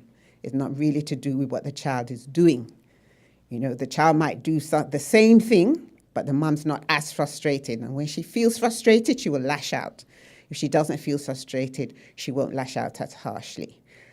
So it's not a simple thing to look at parenting just in terms of how much you beat your children or how little you beat your children. She's not a comedian. The commentary just now was saying that parenting is all about how much you beat your children. That isn't what parenting about. So I've been a psychologist. I trained as a child and family psychologist. I'm now also a psychosexual sex therapist, a psychologist as well. So I've looked at all aspects of human relationships. Because that phrase again, psychosexual. Psychosexual therapist. Yeah. Okay. So we just call it a sex therapist because I've done some work looking at how families, how couples work after I trained as a child psychologist. So I look at all of human relationships. And what I recognize is that it's all reciprocal, that we tend to react to someone as a response to how they behave with us. So it's never as simple as if your child sucks your teeth, knock their head off, right? It's never as simple as that. Now we have to look at the context, what's happening, what happened before, who the communication was to, what was the meaning of it. Was it just a reflex, or was it to make a rude communication to you as a parent? You have to think about the different layers of that communication rather than just lash out at our children. That is not what parenting is about. In modern times, as psychologists, we say parenting really has 5 elements. It's contributing to the physical development of your children, enhancing their self-esteem, so doing everything you can to build strong, happy, confident children so that they are responsible adults. Parenting is about responding to your children on an emotional level. When they're angry, do they deserve to be angry? Can you join them in being angry? Or they're being unreasonably angry? How can you help them to manage that anger so that they can go out into communities and not just be angry for everything, because we know they will be severely punished if they don't know how to manage their own anger. So parents have to get on side with their children's emotional development as well. Of course, the intellectual development. What are you doing to help them develop concepts? What are you doing to help them do well in school? What experiences are you enabling them to have so that they understand the world that they live in? And the social side, giving them social experiences to be with around other people, how to develop their interpersonal skills so that people don't see them behaving as a hog, and you can't go to parties with them because they're always mashing up the party, always running off if you take them out in public. And the financial support as well, of course, how to make sure that the budget that you have is spent responsibly so that the whole household gets what they need and what they deserve. So parenting has many layers. It's not just about how much do I beat my child or how little do I beat my child. I hear people sometimes say, if that was my child, I would have beat this, that, and I would have that, them. That's not necessarily makes you a better parent because you take a shoe and hit your child in the head, or because you take my mum used to do sometimes, take a stick, a pot spoon, as she used to call it, and hit us with it. That doesn't mean you're a better parent because that's how you manage your children. It's really about creating a relationship with your children where your children feel assured that you love them. You love them more than anybody else. And you give them all that they need when they need it. If it's discipline they need, there's so many different things you can do to give a child discipline, not just beating them up all the time. Okay, I'm going to play, well, before I get to the devil's advocate part of it, I'm going to ask you what may seem to be a simple question. Is there a West Indian model of raising children versus the European/American model? Do you see a recognizable difference in the way children are raised in the Caribbean or by black families, as some East Indian families, than the European and American models? Yeah, I see why you're asking if it's a simple question, because I was brought up as a Caribbean person because my parents were all brought up in the Caribbean. But they had to parent me according to the laws of the UK. So although they might have had a model, they had to adopt. Yes. So you were raised in the timeout model as opposed to the knockout model. I was beaten. By my so parents. Even there? Oh, yes, I was beaten by my because parents. They took that mindset with them. Yeah, in fact, an irony is that I built my career, the last 20 years of my life, my specialism was working with abused children. Okay. And I don't know if that's connected, actually. It's the first time I've wondered whether it's sometimes connected. these things triggers. Yeah. I take a long time before you recognize why you are the way you are. Yeah, I knew it was going to affect how I parented. I knew that beating of my life that I had with where my fingers were splits and bleeding. I knew that I would never do that to my own child. I knew that was impossible because I knew whatever I had done, and I can't remember what I'd done, but I remember I was under 5 because I hadn't started school yet. There's nothing I could have done to deserve that beating of punishment. Yeah, I just find it impossible. I said to my guests, mainly from North America and Europe, that there was a thin line between discipline and abuse. Because when I'm touring, I speak about Sandy Point, the community in which I was partially raised, and the discipline where you could not pass any adults on the street, any grown person, without saying good morning, good afternoon, good evening. They would smack you. Yeah. And by the time you got home, your parents who didn't have phones back then already knew. Yeah. They would smack you again because what it meant to them is that you were disrespecting your elders on the street. 20 years ago, kids walking from school, even in the circus, and it's so refreshing to see some families today walking by, the mother say good afternoon, good morning, and the kids follow along. Sure. So that was how we were raised. So any adult had the authority to discipline any unruly child in St. Kitts Nevis. I might dare say throughout the region. Yeah, it was the same in the UK. Yes, and I find this in African societies. Yeah. That sense of family, unit, respect for the authority. And if you don't start respecting authority at home, authority figures, starting with your parents, then your teachers, and then the wider community, then you don't respect the police. Yeah. I speak about in other societies where people can tell the police, go, if you serve this, that, you can't do it here. So there are different modes of disciplines. And that's why I reference the timeout, where little Billy can throw a tantrum, this and that, and say, go to your room, it's timeout. In St. Kitts, it's knockout. Yeah, I mean, there's so many changes. Elements. It's like my children were given, I think, they had these little things called Playboy, not Playboy. Play-Doh? Call it Playboy. Something you have on the play in your hand in Nintendo type PlayStation, little handheld one they used to have. And they were bought one. My son was born when he was 3, he could barely, Game Boy, that's him. He could barely hold it, let alone use it. And he kept dropping it, and then he'd get in trouble because it's broken, and then they would get cross. And I see the same thing, like giving their children phones to play with to keep them quiet, and the child drops the phone. The child isn't physically developed enough to manipulate the phone. Okay. And even if they drop it, does that mean they should be brutalized, as a response? So I see a lot of frustration, and you're talking about older relatives and older people in the neighborhood supporting the parents. Absolutely right. It takes a village to raise a child, and we definitely had that in the UK. I don't know.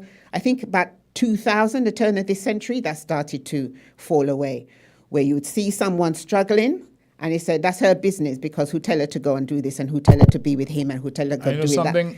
And they're more isolated, and they get frustrated than we support them.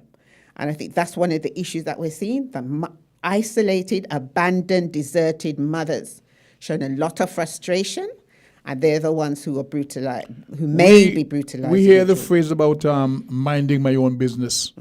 I don't mind my business, but that adage of it taking a community to raise a child, it's everybody minding everybody else's business. So that when you see your neighbor's child walking down the street or in harm's way, you can go and protect and guide that child home. So that whole model. I was on a bus stop some years ago in London, and you can smoke on the bus stop. But a couple of kids, I would say like the late 19 thereabouts, started smoking. And I said to them, guys, you can't smoke here. And this was the reaction, sorry uncle, sorry. And they walked away. They were from Africa. Right. And it hit me. That is how we address our adults, aunties, uncle, that sense of community. Mm-hmm. But the whole issue of discipline, and I say there's a thin line between discipline, abuse, and you say brutality. You're right. Mm-hmm. Knowing the difference makes all the difference. Mm-hmm. So the clip that we played earlier, for those who listen to it, some people can relate to it, say in rose-tinted glasses, and they extrapolate the memories and how we discipline them, and they swear by it, because without that discipline, as is recognized, they wouldn't be the person they are today. But then you said some of those people who received that discipline turned out to be bad parents. They're the parents that, well, we complain about young people all the time, not just here in the UK. It's the same issue, complain about. So we can't glorify that style of parenting and at the same time be complaining about the way they are bringing up their own children. It just doesn't cohere, doesn't fit together, because you have to look at the whole intergenerational outcomes of this kind of brutal behavior. And I remember because my PhD was looking at black fathers, African and Caribbean fathers, and what they contributed to their children's development. That's what my PhD was on. And what was innovative about my PhD was I asked the children, so I asked over 300 children about their experience of being of fathering. Mm-hmm. So all the research before that was asking the mothers, many of who had been abandoned or were not in very positive relationships with the father. And they were given a very dim picture of black fathers. Or you ask the man, and a lot of them, the father's view of his relationship with his children was moderated through the mother. So if the more the father loved the mother, the better a father he was to his children. If he couldn't stand the mother, he would stay away as much as he could with the children. And of course, research is not saying it's 100%. It's just saying that these were trends, these were strong patterns that we're seeing with the families that we were observing, right? So what I'm saying is that if you ask a child about how to be parented, you'll get a very different answer from if you ask the mother, what do you think of how would you grade yourself? If you ask a father, how would you grade yourself? You're very likely to get a different grade from the child, because sometimes it's difficult for the parents to see the impact of what they're doing on the children. So as I'm saying, what was innovative about me is I asked the children, who feels it knows it, right? So the monologue that we had there about the brutalizing your child for every little thing, from crime to misdemeanor, you're brutalizing your child. You ask a child whether you thought that was fair or right, or of course a child will say no. You have to be able to differentiate between a crime and a misdemeanor. Jamster, you ever get licks, as we call it, as a child, and then you start to cry and they ask you, what are you crying for? Mm-hmm. Yeah, all that. I'll give you something to cry for. You want something to cry for? I want something to cry for. Sure. 6620989 4660989 gets you in on the discussion, parenting then and now. Share with us if you can your experience in growing up as a child, how you think it may have affected your development. We have Dr. June Gishad Pine here with us, and she is a... Come in. This will be interesting. We have an addition to the program. Of course, I invited this morning. So you would take the seat over here and find up your headset, and we'll bring you in shortly. Okay. This one over here? Okay, come on this side, Grace. All right. And yes, Dr. Pine, I thought of it because we were discussing what can we talk about. Parenting. Then I know. I didn't know that you were this verse on the topic, but let's go to the phone lines. Caller, you're live on Voices. Go there, caller, you're live on Voices. Hey, the king. Yes, sir. Good afternoon. Welcome back to the program. Yes, good afternoon. Welcome back. You're in the wind. You're in the wind. You're someplace with lots of wind, so we're getting all that heavy. Hold on. So shift your location.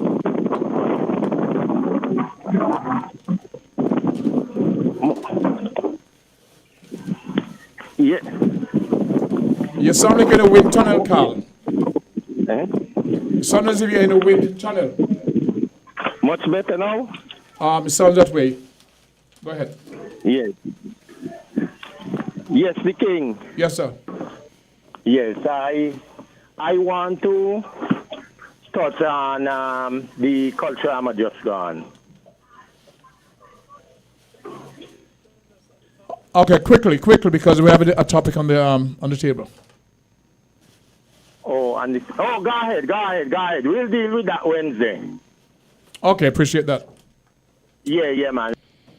Okay, parenting then and now. Give us a call to give us your insight or your take on how you were raised, the discipline that you would experience, maybe abuse in your childhood, how it would affect your development.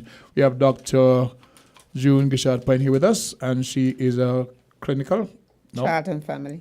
Child and family psychologist. Sure. So you're trained. I was going to ask you if you said your thesis was on black families, fathers? Fathers, yeah. Why was it that a target research group?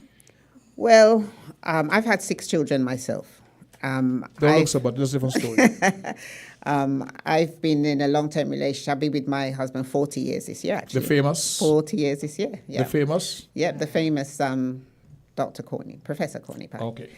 And Courtney's been on a world tour for 37 years, right? So he's been away a lot of the time. I've been left raising these children. Mm-hmm. He does his bit, don't get me wrong, but he's away a lot of the time. So I actually thought, well, you know, he lives with me. We're together, we're married, but what is he really contributing? And so I thought I would look at fathering and what they contributed to the children, because in the UK, there's a big issue about abandoned and deserted mothers, what they call lone parenting. So a lot of relationships don't survive beyond the first couple of years of becoming parents.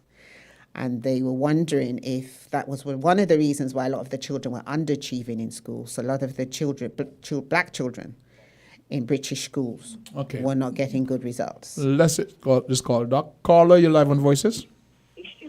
Hi, good afternoon. Good afternoon. Yes, I was listening about the raising of children, right? Yes. And I don't have no regret how I've been raised, because it took me out of trouble. Can you describe what that looked like? Well, to describe, it was discipline, you know. When you do anything, I was with my grandmother. When you do anything, she will say, you know, don't do it. Or if you do anything on the street, people will say, oh, I know you. I know your grandmother. I'm going to report you to your grandmother. And when they could tell my grandmother will come and say, I said, man, no, I didn't do it. She said, if you ain't do it, they won't have said nothing. So you don't do it. And it was real strict. I had to go to Sunday school, 3 Sunday school every Sunday. And I have no regret. I get my kids, I have 3 kids. And I raise them the same way that I've been raised. And I didn't have to beat them, because what happened? When I go out and they do anything wrong, I call them by their name and give them a watch. They stop. Mm-hmm. And up to now, they don't have no regret.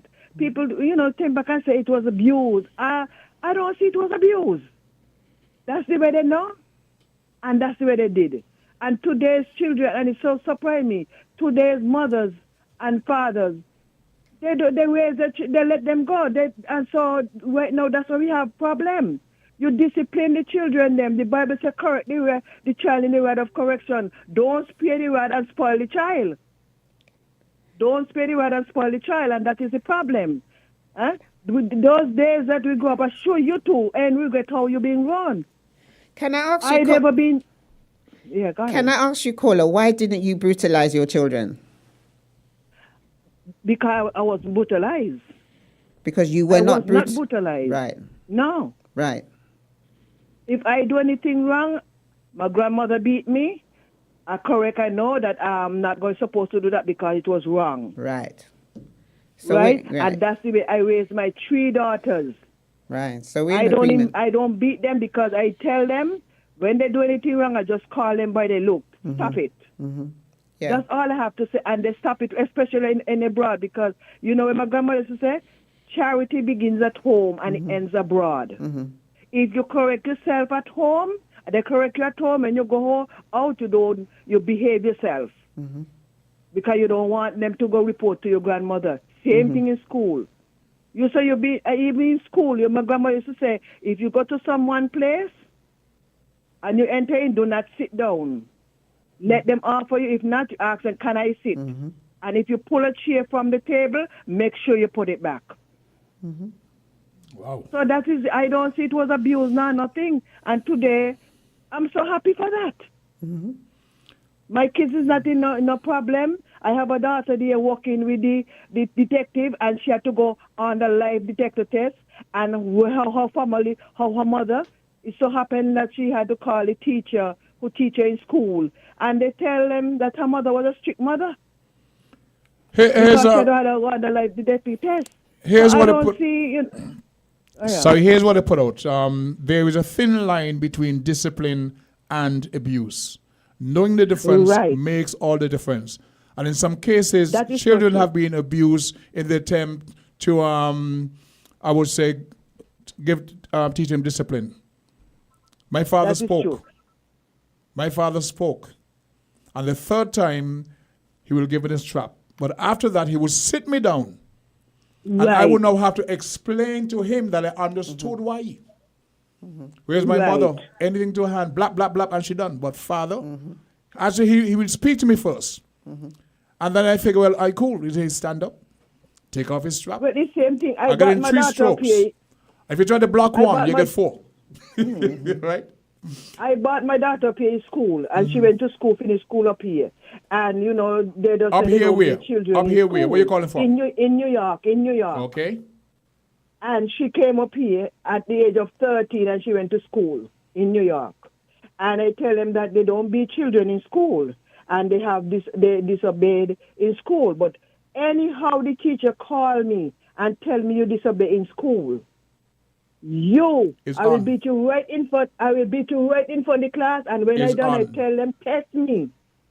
Test me if I have any drugs in me. This is the way we brought up children. Test me to see if I have any drugs in me. Because if you don't correct them now, the police them gonna correct them. Just so I tell her. And she behaved herself in school. When she finished high school, she graduated on the honor league roll. She went to Rhode Island University. And when she graduated on the dean list. Well, congratulations on all her accomplishments, which came from you, her discipline, and the influence that you would have instilled in her life. Thank you very much for your contribution. Right. You're welcome. Okay, bye-bye. Is your frustration break or we having this call? Okay, let's go downtown and, give Caesar his due, then come back and deal with Dr. Pine. There's a call. Let's take this caller. Caller, you're live on Voices. Greetings. Greetings. Okay, thanks for taking our call. With respect. All right. Here what we like to see mothers do. The void is great. And is mother supposed to do this, yeah? We getting a vibe from young men. Not all, but most young men. Disrespecting woman body. Yeah? You hear it all in song. Loud upon loud in the word. Sexual, what they intend to do sexually. Disrespectful, or what they did very sexually. disrespectful. Right? We like to see mothers tackle this in the boys from an early age. Yeah? So we're just showing out this. It is a big problem whereby young men, not all, but most young men see women as mere vaginas. And they come from the same vagina. The mother have it. So it should start with mothers. So we're just showing it out. Give thanks to the program we are listening. Give thanks to the information flow so far. Bless. Thank you very much for the contribution. And on that point, we go downtown and we give credit to our sponsors. We'll be right back. WINN is 98.9. 98.9 is WIN FM. Riddle this, riddle that. Horseman's Furniture and Appliances and Ashley Furniture Home Store is again giving away hundreds of thousands of dollars in cash back for free groceries with every hire purchase will be given back this coupon season. Happening now. Hundreds of thousands of dollars in cash back coupons to all our hire purchase customers this coupon season. Starting now until December 2023, you get absolutely free groceries with every hire purchase at our Horseman's Furniture and Appliances stores on St. Kitts Nevis and our Ashley Home Store on St. Kitts. So riddle this. Where can you get quality furniture and appliances at great prices with a flexible FlexPlay plan and with absolutely free groceries with every hire purchase? Riddle that. Cashback at Horseman's Furniture and Appliances on St. Kitts Nevis and our Ashley Home Store on St. Kitts. Riddle this, riddle that. Horseman's Furniture and Appliances and Ashley Furniture Home Store is giving you over $250,000 in cashback and a chance to win free groceries for a year. Riddle that cashback. Terms and conditions apply. See store for details. Hey, this is your boy, Super Handy Andy, with your Super Handy Andy deals at Hustle's Building Center for the month of August. Vanity combo was $1,276. It's now only $10,2065. 9-inch kitchen sink with soap dispenser was $1488.95. Get it now for $1265.60. 4 pounds of Ramic green nuggets was $69.75, only $59.28. 6-inch steel toe work boot was $246.16, is now $209.23. Super handy Andy deals at Hustle's Building Center for the month of August, making home improvement easy.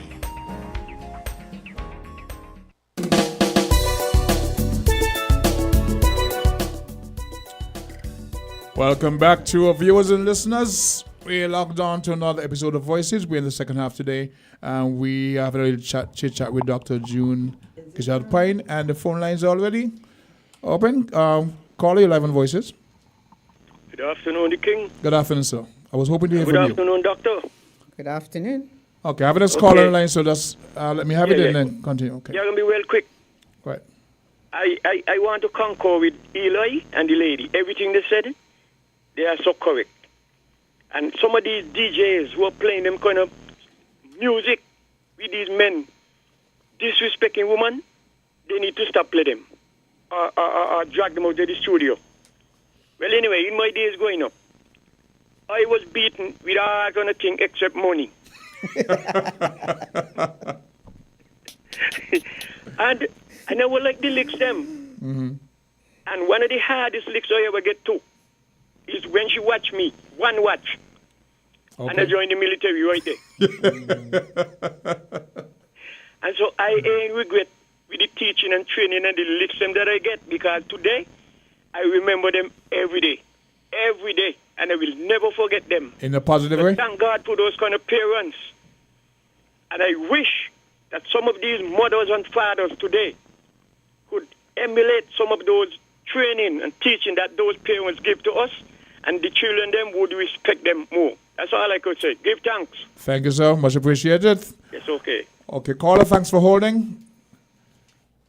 Caller, thanks for holding. We would have lost that caller. Dr. Pine, we're joined in studio with, keep calling you Grace, right? Victoria. I keep calling you Grace. Victoria, who was here with us about 5-6 weeks ago. Yes. Did an interview on holistic medicine. We got to call it now? Okay, let's see what's called after. Say, call your 11 voices. Hello there, caller. You're getting an echo. Please speak directly to the phone. Yes, go ahead. Hello? I've got you. Yes, good afternoon. I listened to a caller a while ago. He was making reference to the kind of music that is being played and about men respecting women. Disrespecting. And disrespecting women.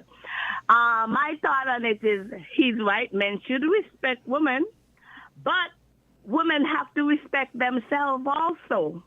Because when these men is playing, they're singing these music, but who's winding up to the same music? Ain't the same woman? Correct. It's the same woman. You look on social media, they bend back and they show all of their glory to the world. Oh, you can't expect somebody to respect you when you don't respect yourself. So Understood. the women have to demand, they have to respect themselves in order to demand due respect. You have a good day. Thank you very much for that contribution. Parenting then and now is a topic with that we opened the second half with. We haven't just called Dr. Pines, we started. Call your 11 voice it. Yeah, greetings forward. That means the teachings will go both ways here, Mama. That means the mothers them can send the teachings both ways because it's unfortunate. It's true. It's unfortunate you see women flexing as though they are just mere vaginas. It is unfortunate. So let me extend the teachings then. Let me extend the teachings and you're bringing not only to the sons, but also to the daughters. Because it needs to stop. A woman is much, much, much more than a vagina. A woman is a total human being, and a man should see her in that light, just like he sees mother. Yeah? So let's extend the teaching then. Respect. Yeah? Blessed love. Okay, Dr. Pine. Parenting then and now. Yeah, the calls are quite interesting in the sense that none of them are really about fathering. Most of the comments are about what my grandmother done, what my mother did, what mother should do. And I noticed that there's this absence of dialogue and absence of consciousness about black fathering and the role that it has in bringing up children. And it's not uncommon that this silence is very usual. I'm very accustomed to it. Mothers are seen as parents, whereas actually parents is neutral. Parents, you can be a male parent or a female parent. But when you say parenting, people automatically assume we're talking about what mothers are supposed to be doing. And not really it depends on your own personal experience because parenting for me meant the two. Right. But because they collaborated. Sure.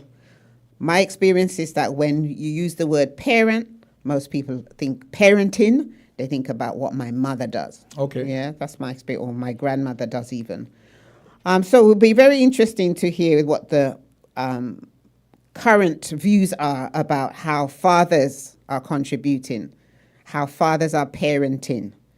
As you say, parenting then and now, meaning mothering then and mothering now, and fathering then and fathering now. Because I think that's what's missing at the moment in the conversation. What's interesting is that is it fair to say that your orientation is UK based? Yes, UK based. We have with us somebody who joined us, an American. Want to get her perspective on how she was raised and disciplined from American point of view. Let's go first to the phone lines. Call your live on voices. Good afternoon, Socrates. Sister Henry, I want to hear from you. Hello? I want to hear from you. Go ahead. Oh, well, good afternoon to all of your guests. Good and afternoon. all of the listeners at home and abroad. Well, I grew up in a house with both parents, eh? Both parents. Yes, my father had the last word. So if your mother said, when your father come home, I'm going to tell him, you know, it was a serious offense. My mother liked her hand. Somebody liked the hand, Mm-hmm. and she liked the broom. The broom. The yard broom, you know, the coconut yard Of course, of course. You know, but we were not abused, though, you know. My mother was a very calm kind of person. But she give you an order, you know, and she would tell you what to do. So, and when my father say, so-and-so, everybody make sure they did it. My father was not a beater, you know. And if he had to beat you, he might give you one. So you might get one in a whole year. Or two. Of course, he was using the tractor tire piece that you in there. Oh. So one will last for a year. Oh, Lord. One lick. You know, and there was no debate about who do what. Well, I had 3 children. I had 4, one died young. And the first 2 I had, well, I'll tell you what changed my mind. As I said, I really wasn't brought up getting a lot of licks. I went to teachers' college in 72. And we did child psychology. I don't even know if I'd heard about it before, because I'd been teaching since 68. And that opened my eyes a lot, you know, to the different stages of the child and the behavior with certain ages. So when I had my children, I had my first one. He was 2 years when I went to Teachers College.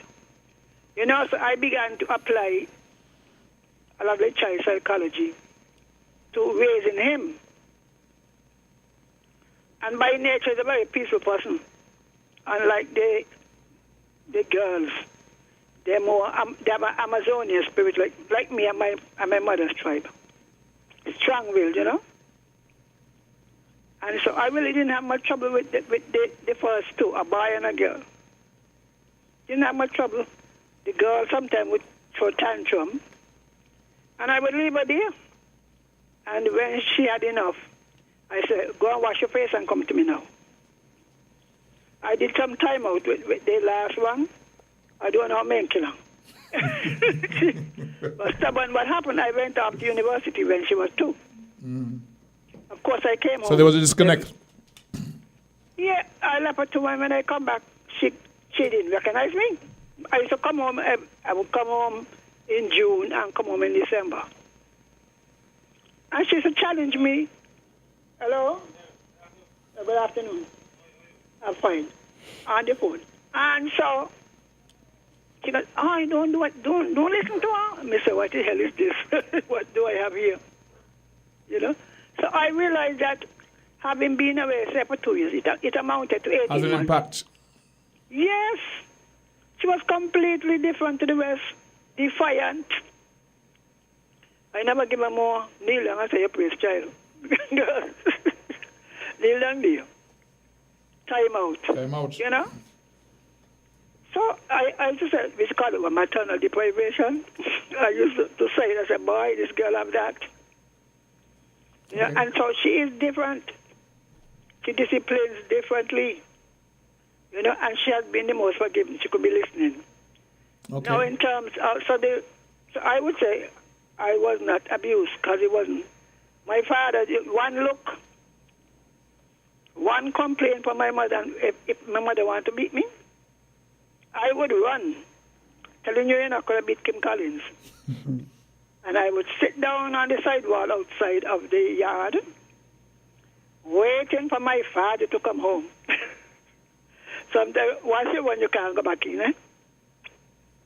And when he comes, you're going to say, Lord Bonner, give the girl a chance. Oh, you were daddy's girl? Boy, he was the scapegoat. You were dad's little girl? Yeah, man. Okay. You know, he wasn't into the beating. Maybe he didn't grow up with getting out of beating. So that's all we had to do, wait until he come home. And he said, Lord, burn on the same. Sometimes you well want some water, you well want your lunch. But once you want, you're going to get 2 sets, eh? So it wasn't in me. And as I said, having done the child psychology in Teachers College, it had an impact on me. I raised some grandchildren. And I tell you, I had to exercise faith with one. But my husband, God bless him, he would, when he see me angry, he would say, you know, leave her to me, you know, don't say anything to her. You understand? And he would talk to her for a while and so, until I got over my vexation. Okay. All right then. So you are the president of a father in the home. Okay, we appreciate that. We do have to take a station break. And then we come back, we're going to introduce you, Victoria. So you got it right this time? Okay. Okay. You want me to take this call before? Okay. Because I keep... call your live on Voices. Good afternoon. I just wanted to address what the young lady was speaking about as far as fathers in society. So... You're on. Hello? We would have lost our caller.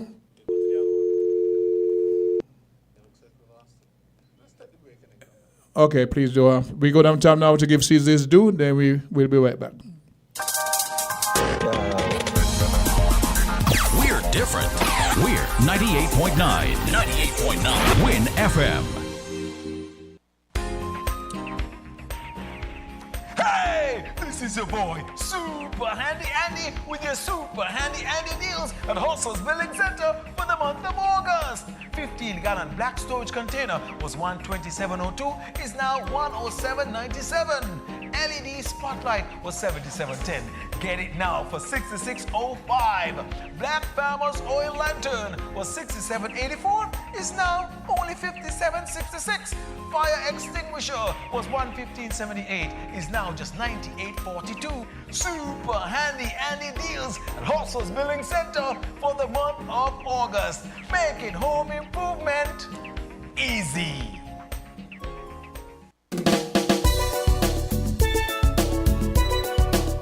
It was a long discourse, but I don't appreciate it.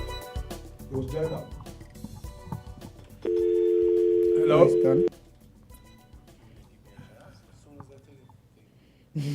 Do we have a caller? I want to introduce Victoria to the conversation. She actually came by invitation, but you are born and raised American in a different culture to how kids are raised in the, well, we look at the European model, we have the West Indian model. Give us your perspective on how kids are raised, how you were raised, and what do you think about the discipline model from, knockout to timeout and all that?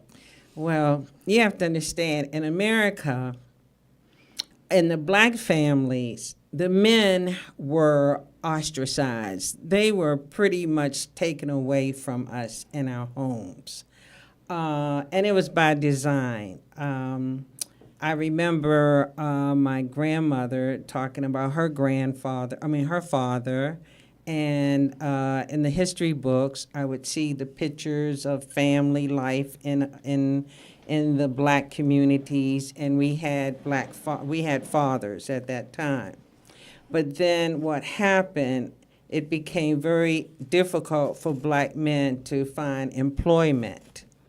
And as a result, the women had to go out to work. And because they had children, they needed assistance because black women did not make a lot of money either. And they devised this welfare system in America. And in black families, if the man was found in the home, the financial assistance was taken away. Denied. Yes. So that really pretty much destroyed the family structure. But we still had a family structure in that we had extended families. If the mothers or the fathers, but mostly the mothers, were not able to take care of their children, we had grandmothers, grandparents, or aunts who would step in and assume the role of the parent.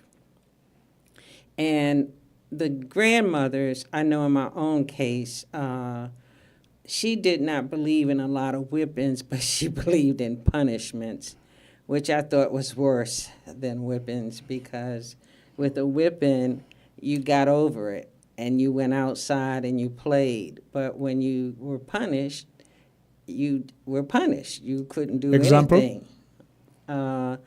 What I would have to do, I would just have to look outside and see other people. And You're grounded. Mm-hmm. And I read a lot of books because I could not do. And then also my grandmother's very religious, so she didn't believe in television. She thought the television was the devil's workshop. And you know what? Now I really appreciate her now. I didn't appreciate her then, but I appreciate her teachings now, because as a result of not being inundated with what was going on in the television, which was still pretty detrimental for the black communities, because imagery. Yes, it was all about white people. So, I didn't have that image in my head. And fortunately, I was raised in a community where we had blacks, Chinese, and white folks. So, I was never intimidated by white people, but I didn't get that kind of indoctrination about the television. But my grandmother also didn't like the music, the black music. You know, The negative, yeah. okay. So I wasn't able to, I felt very deprived as a child, like, wow. And even in school, when we used to have to bring our lunch, she used to make my sandwiches with something called cracked wheat.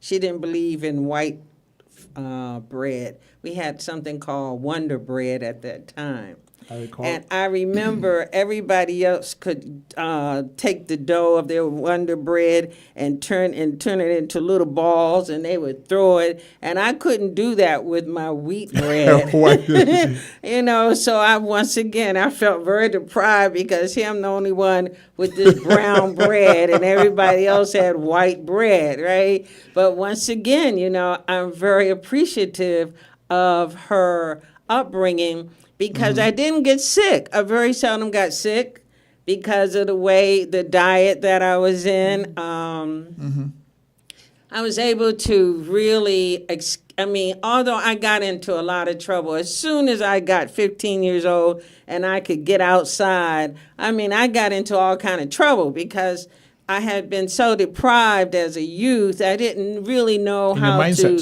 Yeah, I didn't know how to take care of myself. Okay. Right. And so I got into a lot of trouble. But what happened, that same teaching that I had gotten as a child, at some point it kicked in. And it made me realize that the bad company I was in was not good, and so I was able to step away.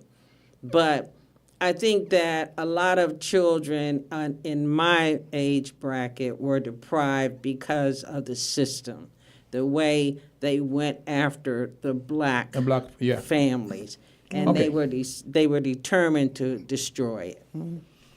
Very interesting perspective. I would really love to have you guys back at another time for more, lengthy panel. We got about 5 moments before we wrap things up today. And you didn't ambush. I asked you to come on. Tell us quickly why you're here. Okay, please. Very quickly. I was here before, and we talked about the herbs, and that our farm, we specialize in health and wellness.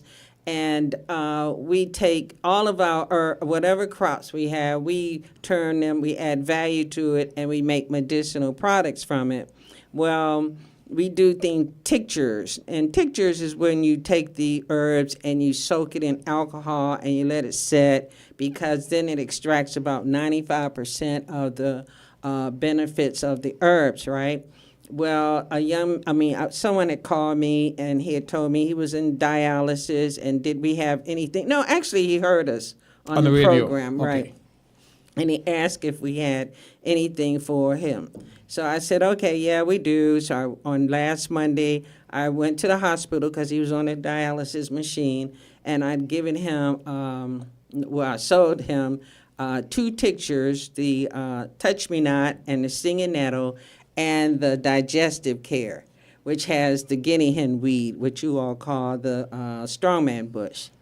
And he called me this morning, and he was very excited, and he said, listen, I got to tell you, I'm already seeing results. And I was like, no, what? So soon? He said, yes. In fact, on Saturday, I noticed that I am feeling better. This is really working. I say, oh, I'm happy to hear that. I say, well, how? He said, well, I noticed that the toxins are coming out. He said that I'm going to the bathroom. He said, having my bowel movement regularly. He said, I'm no longer lethargic. I said, well, how are you taking it? Because there's 2 ways you can take the tincture. You can take one, you take it under your tongue. It goes directly in your bloodstream. But some people can't take it that way because they can taste the alcohol. So he said, well, what I do is I hot my water. And he said, I use both at the same time. I use the Touch Me Not and the Stinging Nettle. We're going to have to come back. Okay. We're almost out of time. But give me your number quickly. Your contact quickly. 664-1175 or 667-4248. Ask for? Mine, Victoria, and Sydney, my husband. Okay. Dr. Pine, we had a discussion, and you came in today, and we had the netballers in and so on, so we didn't really get into all of the stuff that I wanted to discuss. Mm-hmm. Tell me we can come back. But in the meantime, we were discussing parenting then and now. Yes. We know I have the three perspective, yours, which is UK oriented, yours American, so to speak. And of course, folks who in the region, jumpsters, well, of course, it's licks and locks if you want them to quite for. And sadly, we're out of time on today's presentation of Voices. Well, what can we do? Seriously, because this is very, very important. In the reflection of what we've seen across society today, and how kids are performing, presenting in the different demographics across the globe. Parenting then and now, because I can boast about my discipline, how it shaped my life, etc., etc. Proud of what I now understand. My parents were trying to part with me back then. I didn't appreciate, as in your case. But we want at some point to have this kind of holistic and this level of debate. When can we do this again? Anytime. We can do it anytime. Yeah, that's Victorian Radio. Okay, give me a quick wrap up. By the way, we are beyond, but just give me a quick wrap up if you can, please. Yeah, I think the caller, Miss Henry, Yes. that called, and she was mentioning how her parents worked as a partnership. Mm-hmm. And I think that's a really important conversation we need to have, because I think that relationships are really in crisis. Parenting relationships are in crisis, not just in the Caribbean, in America, and in the UK as well. Mm-hmm. And there's no more teamwork. And I think that's something that we need to look at. There's more questions than answers. There's always more questions than answers. And I think sometimes we look for simple answers to complex problems. So we just got to keep talking about it. But one of the things I've noticed quite strongly is the demise in the partnerships between the parents. And I think because of your training, you're better qualified to speak to this topic than I am. You've had the training. You've had the exposure. And I've had 6 children, and that qualifies you. I think we worked as a team my husband and I worked as a team for a long time, so I think we have, I have a lot personal and professional experience. Okay. It's not an easy job, parenting. It's very We want to thank our listeners and viewers who are able to join us today, those who made the contribution. Chris Collins, he's always a part of the discussion. He sent a little text and, WhatsApp to, keep me abreast of what's happening globally. I want to thank our viewers, our listeners, all the folks who are joining, and hopefully on Wednesday we can continue this debate. I want to have you back at some point. That information I shared this morning is very crucial for folks who are looking for holistic healing as opposed to what's available out there. Yes. I think you and Dr. Pine will have a lot to discuss on that level also. Yes. Right? So I want to thank our engineer, Jamster, and the management of WINNFM 98.9 for allowing us to use this platform to better educate our people. Thanks, ladies. Hopefully we can do it again shortly. Right.